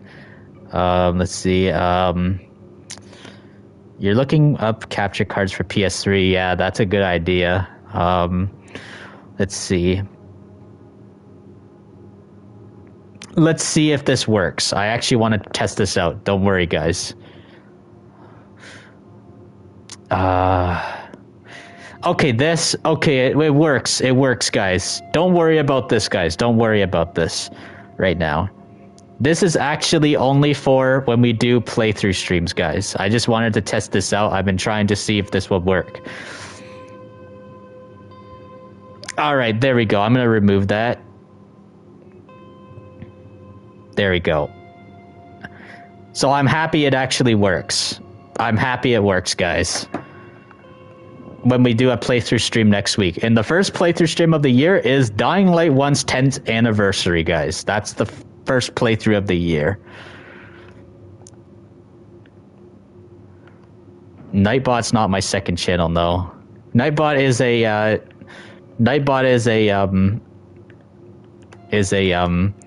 a bot and stuff that programs things. It's basically a programmer and stuff for, you know, so I don't have to type in things all the time and stuff. And it also helps drop, you know, other people's channel links for me, and it drops a message and stuff, you know. And I just tried to make the I have it dropped a message about my my merch now. I have it drop about, like, you know, pretty much a lot of things now, pretty much, you know, about how this is a united community, all that stuff like that. We are all supposed to be nice to each other in these streams and all that kind of stuff. You'll check out the Mercenaries video. Also, I don't know if you saw one of my older Mercenaries videos and stuff. I'm gonna send it right here. Check out this video. You're gonna like this one a lot, actually. Let me see. Let's see, where is it? Here it is, right here. You'll enjoy this one, Phoenix. Check out this video right here. This video is a really good video to check out as well, too. Consider checking that one out after the stream as well. Or just click that for watch later. It's called What Happened to Mercenaries. I also talk about how Mercenaries could have, it's just unfortunate what happened to Mercenaries franchise. So that's one of the reasons to why I made that video as well too.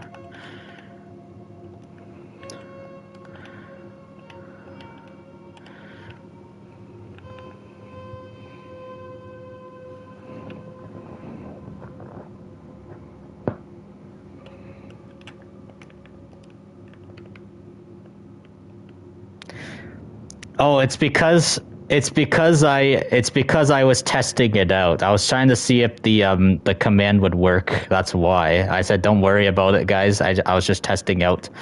I was just testing out the command. Yeah, don't worry about it. I'm testing out the command and stuff because I'm doing my first playthrough next week with Dying Light 1's 10th anniversary. That's why. Hey, Wintosh and Macintosh. Macintosh. Hey, Windintosh.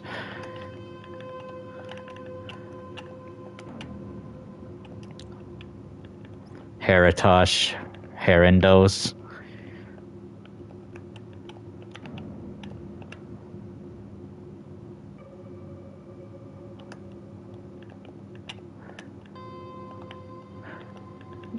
Yep.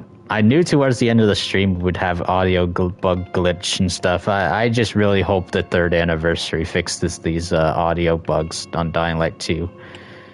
We just only hear the music and nothing else.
Doom isn't just about the story, it's about killing demons with your hands and weapons. That's what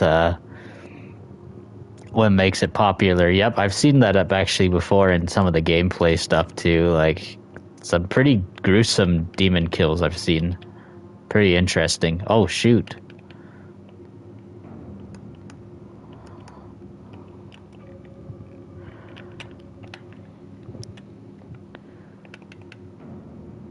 Ooh. Holy crap, man. That was crazy. I thought I was gonna die right there, honestly.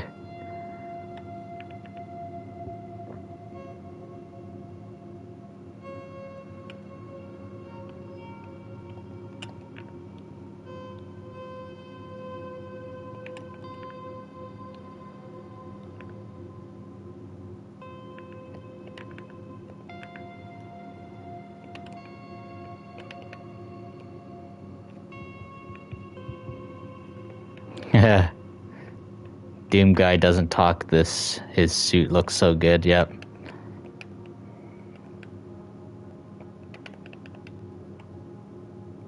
Alright, there we go. We're gonna respawn at daytime, guys.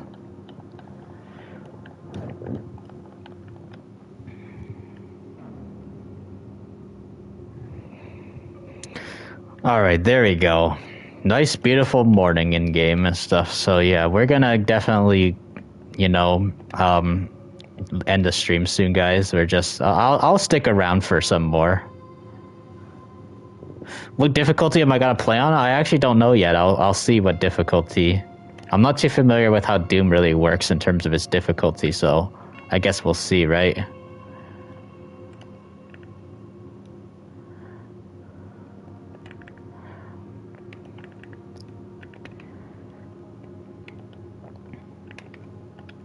Hope you all had a really fun time hanging out with me on stream.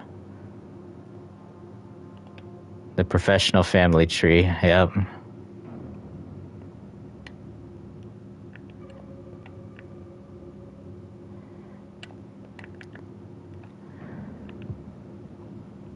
I'm too young to die as easy mode. Oh wow, really?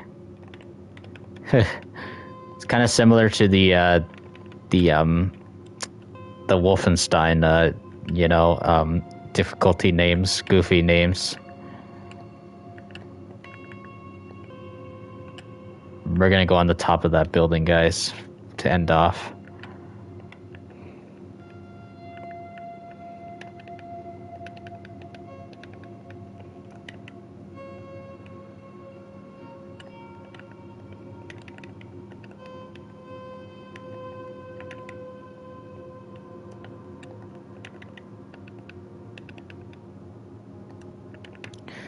Professional Don is on Factus Capo. Hey, yep. Yep, I'm the capo. You're my capo as well. The enemies get aggressive on higher difficulties. Yeah, definitely.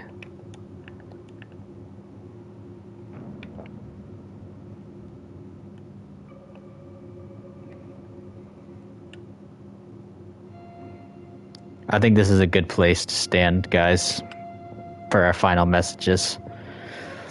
But yeah, guys, you guys really enjoyed. Please consider dropping a like as well. And we're about to take a few more comments before we go. So, all right, let's see what we got here. You're the shotgun hitman, and if you know the reference. What's that from? I don't know what that reference is from. With 1,100,000 soldiers and 50,000 associates, yeah. And my revolution is also 10,000 strong as well, too.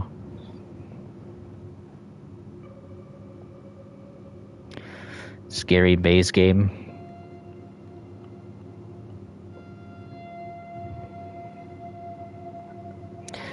Oh, yeah, of course, yep. That gave it away. It's GTA 3, yep. GTA 3, 100%.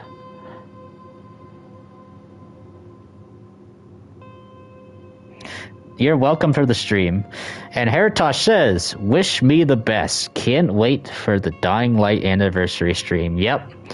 But yeah, we will be back on Thursday for Random Game Thursday as well, Heritosh. So hope to see you there. I'm going to try and see if I can start it early. I'll try my best. I don't know how early I can start it, but I guess we'll see exactly. I wanted to actually start the stream early and stuff, but I had to wait for the professional to update his computer, which took like almost 2 hours actually, yesterday pretty much, and that's one of the reasons to why I ended up having my stream delayed so far into this. And not only that too, but the professional was driving his dad around the city and stuff. He had to, go out for errands and stuff. Apparently he had to go get some electronic parts and stuff, I think, for whatever, stuff like that. Professional was a really busy guy and stuff, so that's one of the reasons to why, my stream ended up being delayed, Heritosh. 2 hour update is crazy. For what? 2 hour update? Oh, computer. Oh, yeah. Oh, yeah, you're talking about his computer. Yep. The funny eyes. Yep. I like those funny emojis that Heritosh always puts in the stream. It's so funny. 100%, guys. I'll take a few more comments before we go. This is where we, of course, chat for a bit before we go, of course. That's funny, man. Oh yeah, see, look, now Stratos wants to know your next stream as well, Heritosh. Isn't that funny? I think he wants to put some jokes in your stream. Terra Hosh.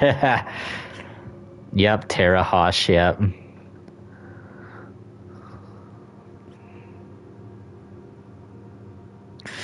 Yeah, I actually want to join it. I really hope I can join it as well. You know, I do my best to see if I can hop into Heritosh's streams and stuff, actually. Maybe today. You know what? I'm really excited to see you do the DLC for Postal 2. And Stratos, if you know Postal and stuff, it's kind of like GTA without driving cars, but way more violent and way more just, you know, mature overall. I think you should go check out Heritosh's past Postal 2 stream. It was really funny. Man, he's funny when he plays that game. He peed on someone in line because he didn't want to wait in the lineup. Man, that was funny. The cat suppressor, yep. That's Heritosh Jr., his kitty cat. That's what Heritosh's cat's name is Heritosh Jr., and he has another kitty cat that's named Catatosh, and he also has one called Kittytosh. And yeah, he has. That's what he has. Feel bad for the kitty cat on the gun as a suppressor. And then when you shoot the gun and stuff, it goes meow meow meow meow every time you use the cat to shoot. You would never put your kitty as a suppressor on M4. Yeah. So Giltendi says, Postal, you should try the first one if you like GTA Rampages or more darker. Okay. Maybe if you can find Postal 1, stream that as well, Heritosh, maybe. But then again, I also did ask Heritosh if he could do the GTA Marathon this year, since this could be the year for GTA 6 as well, too, guys. There's a lot of games, you know, I think Heritosh has on his list, actually. You know, the funny part is, too, isn't Postal 2's main character is just called... His name is just Dude, right? That's all his name is. Postal 1 is from top, not first person. Oh, so it's a top-down game. Oh, really? Yeah. Postal 2 is really funny, though. I like it. I like how you got to make people sign a petition about how video games don't cause real-life violence. I like that a lot. It's so based, man. That's so based. Politicians whining about, video game violence and stuff. I like that. That is so based of Postal 2 to put that in there, guys. I think that's one of the reasons to why Postal 2 got banned as well, too, is because it was taking shots at certain politicians, right? I think that's one of the reasons. I know there's more reasons to it, of course, because of how offensive the game is. The game is super offensive, I do know that. Postal character is a psychopath. I think he is a psychopath, I believe so.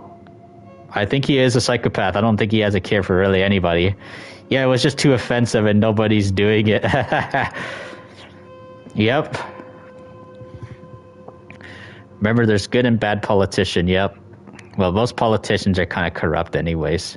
Based path, yep. Definitely, for sure. Whew.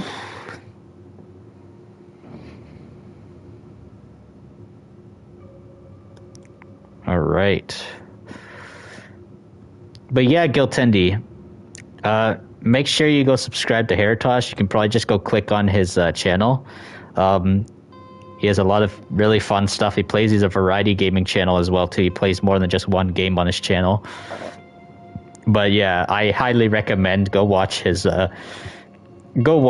Postal playthrough. It's probably, I think it is now probably the funniest game I think he's played on the channel. I actually literally watched almost the entire, many hours and stuff. There was a time and stuff to where I woke up and Heritosh was playing, actually. I think because I left it on, I was trying to watch it and stuff, and then all of a sudden his other stream they're playing. Yeah.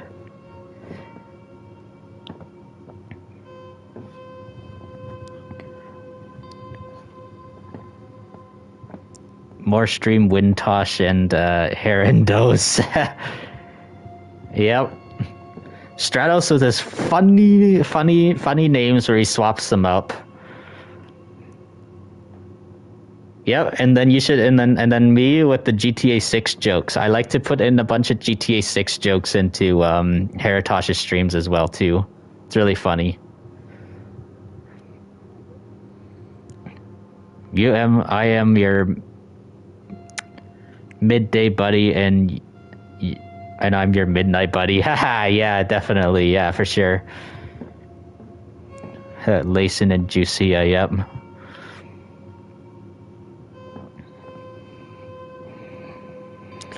Well, we need to get some water. I'll stick around for another few more minutes. I just keep saying that, guys. I just enjoy YouTube's, audience company so much and stuff that I always delay when I'm going to end my stream. But, we're not playing anymore. We're just, hanging out, having some fun, all that kind of stuff. So, yeah, here's cheers and stuff, guys. I'm going to have some water because I need some lubrication in the throat. It's kind of, I've been talking so much and I need to have some water right now.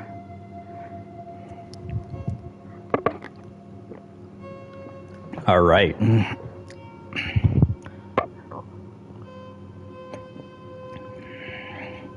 Sign my petition or I will send the shotgun family on you. Toast Bolt 6.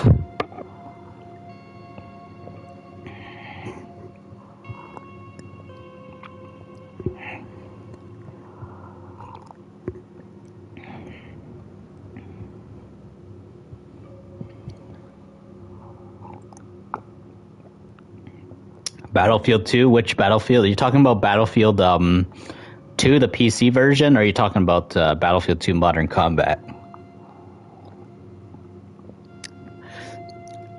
Speaking of Battlefield, did you ever play Battlefield 2142? It's the most futuristic Battlefield game, actually. 2142. It takes place basically 100 years after Battlefield 2042. And Battlefield 2042 takes place 100 years after Battlefield 1942. Everything is always 42, I guess. Well, they love the 42. You know what? They also have Battlefield 1943. Imagine they made Battlefield 2043 and then Battlefield 2143. Imagine that. Yeah, thank you. Thank you, Cosmos. I enjoy your company, man. And I enjoy hanging out in your streams as well, too. Are you going to be doing another stream? I'll try and see if I can show up and stuff. We'll see, though. I'm working on a documentary as well, though, too. That's why I don't want to make promises I can't keep. I hate doing that crap. I try to be as truthful to people as best as possible. That's what I'm all about. If I can't make it to anybody's streams, I just go by, drop a like, give a comment, help you guys out with the algorithm. And watch some scenes and stuff to see what exactly happened throughout the stream.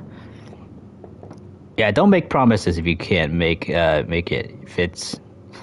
If it is what it is, replayer. Yeah, that's what replays are for, definitely. Like a video, right? We all watch videos and stuff, right? I get it and stuff. Streams may be basically like when you watch a replay of a stream, it may be like an oversized, massive video and stuff. And it is okay to scroll through and stuff and see certain moments. Now, if you see certain moments that were funny or something, right, or whatever, or something interesting, be like, okay, I'll watch 10 minutes of this part, watch 14 minutes, whatever, If the stream's interesting and stuff, just let it play in the background and listen on what's going on and stuff.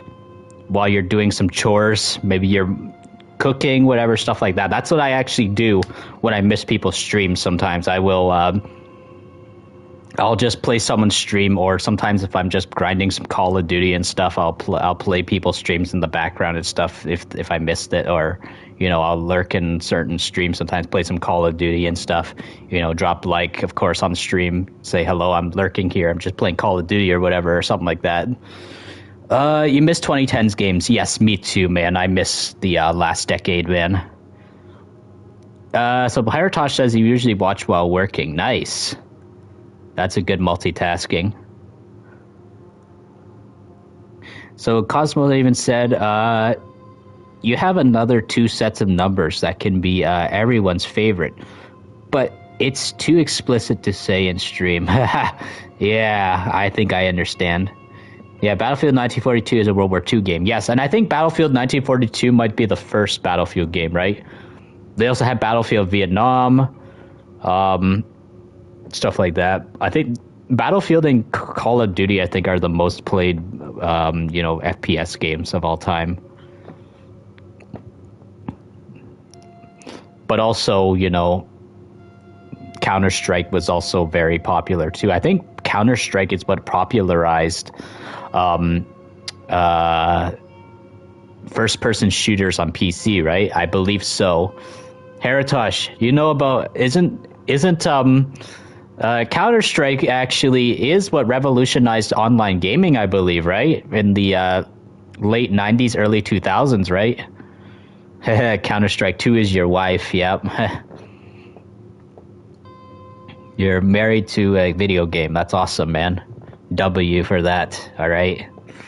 Giltendi says, you always listen to the stream while playing games. Makes it a comfy day. Yep, definitely. Also, is Heritosh a professional too? Well, actually, Heritosh he'd never watched The Professional before, but until I talked about The Professional, how I said, excuse me, when I was, talking to Heritosh about how I was doing a documentary, I think Heritosh did tell me on Discord that he did look up The Professional, and he said that he has all these cosplays and all that stuff. So yeah, I think now you did subscribe to The Professional, right, Heritosh? Yeah, The Professional is one of those YouTubers and stuff that stand out as a YouTuber that has a million and stuff. He's a very down to earth, like-minded person with a million subs. A lot of people with a million subs or more and stuff are just rude. Like they don't care, man. They don't want to read their audience, and they only read super chats only. Like The Professional, sometimes it's hard to actually get your comment read sometimes in his chat time to time because there's a lot of comments coming through. Like, for example, earlier, Heritosh, you should have seen how many comments were coming in earlier on the stream. Man, it was crazy. I had to pause so much to read. I had to read so much comments, like, like, it was like the paragraph after paragraph after paragraph. That's what it was like. Man, it was crazy, man. Holy. You don't remember, you think you did. If you did, you'll do now. Yeah, the Professional. You did tell me, I think. You did tell me about how you saw him cosplaying or something, right? The Professional's viewers like asking in advice of or history, etc. Yeah. Same goes for me too. People tend to ask me about historical questions and certain video game questions a lot too, lore questions, stuff like that. Or, for example, since I play a lot of zombie apocalypse games, crime games, all like that kind of stuff, people ask me all that kind of stuff too. And then people say, how did this apocalypse happen? Or which apocalypse would you think would be more easier to survive? Or which apocalypse is worse? Stuff like that. That's the kind of questions I get sometimes in these streams. Damn, you need TTS on 4 times speed, blasting comments in my ear. Yeah. At the same time, though, I used to have that, actually. I used to actually have text-to-speech, actually. But it just got too much. There were people trying to abuse the text-to-speech thing and make it swear and say things that are bad and get my, stream demonetized, and I don't get my money as much because people wanted to troll it and stuff too. But also, not only that too, but it was also distracting too when I was trying to play a story-driven game. So that's why I turned off text-to-speech. Definitely. So yeah, that's one of the reasons to why, I had to turn it off. But I used to have it on. If you ever go check back at like some of my streams I did like over a year ago, that's when you'll notice I use text-to-speech. I actually turned off text-to-speech over a year ago because of how out of control text-to-speech got. And not only that too, but text-to-speech was also glitching out too. It wasn't able to like read every single person's comment. And sometimes it wouldn't even read the entire comment. Sometimes it would just skip over words So it was glitched out and stuff, the text-to-speech. So that's what was kind of annoying about it. Yeah, we're different people. The professional, yeah. Yep. Some people say I do have, similarities to professional and stuff in terms of my personality sometimes and stuff too, and some of the stuff that we enjoy. But, I do have a bit more of a, professional doesn't laugh at much things and stuff. I laugh at things a little bit more and stuff time to time because, I grew up around, comedy and all that kind of stuff, and I like, comedy and stuff like that. But I don't laugh over the toply at certain things that are extremely stupid or anything like that. Now, if it's something that's underratedly funny and stuff, yes, I will laugh at it. Rest in peace to text-to-speech. Yes, definitely. Rest in peace to that text-to-speech. The last time I ever had text-to-speech was actually the Dying Light 9th anniversary. That's actually when I actually turned off text-to-speech. So next week, guys, it'll be officially a year since I turned off text-to-speech, actually. We're living in the big families, aka the professional, yep. Well then, guys, it was nice and stuff chatting. I enjoyed this stream. It was so good. If anyone has anything else left to say, I will take at least 1 or 2 more comments and stuff. Say our goodbyes and all that kind of stuff. But yeah, it's been great, guys. It's been a great stream. I'm happy that we got to see Heratosh and, stuff like that. It's nice I got to see Heratosh in the stream. Speaking with Heratosh. Because I didn't get to really say anything to him in his stream yesterday because I was waiting on professional stuff like that with the whole documentary, all that. But yeah, it's been, like I said, really good stream, guys. Lots of comments coming in. I enjoyed all the comments I had to speak about. That's what's good and stuff, guys. You guys take advantage of these streams, guys. I'll do my best to read as much of these comments as possible because when the playthrough streams come, guys, I will not read chat a lot too much, guys. Especially if something is very important and I need to get through it. Those are the streams where we actually put on our thinking cap and we are a lot more serious in those ones. And we will do our best to, see if we can beat the stories and the games work. Our best, what we try to do is we try not to break the immersion when we're playing these stories. And so, yeah, once that playthrough comes. But yeah, the 3 days a week streams, Tuesdays, Thursdays, Saturdays, stuff like that. Those are our community hangout streams, guys. So yeah, guys, I'm glad that you guys are taking good advantage of this. And this is one of the reasons to why I extended the stream along, and I've been sitting here hanging out with you guys, answering questions, so I can speak with you guys as much as possible before that happens. We do have Random Game Thursday coming up. We're gonna do Random Game Thursday. I don't know what game we're gonna play yet, but that's another community hangout stream. Say whatever you guys want in that one. And we probably might try to see what we can do. We'll see if we can do Fallout 76 Saturday again. Last Saturday I didn't do it and stuff because I didn't know. I had a feeling that the game was going to crash and end the stream and stuff. Because sometimes, Fallout 76 tends to crash my streams time to time. And we'll see. We'll give it a gamble, guys. We'll see what happens. We'll try Fallout 76 this Saturday. Let's see if the game doesn't crash or not, or anything like that. And let's see if the stream doesn't end abruptly. Let's see. Happy to see me too. Glad to catch my stream. W, keep cooking. Yep, for sure. 100%, yes. Alright, guys. If you guys really enjoyed this stream, please consider smashing the like. And also, if you're a fan of Dying Light, you're a fan of the franchises and games I enjoy, please consider subscribing to the channel and ding that bell icon really hard so I can always stay within fast reach of your fingertips when new uploads arrive. Zomfected Gaming 349 over and out.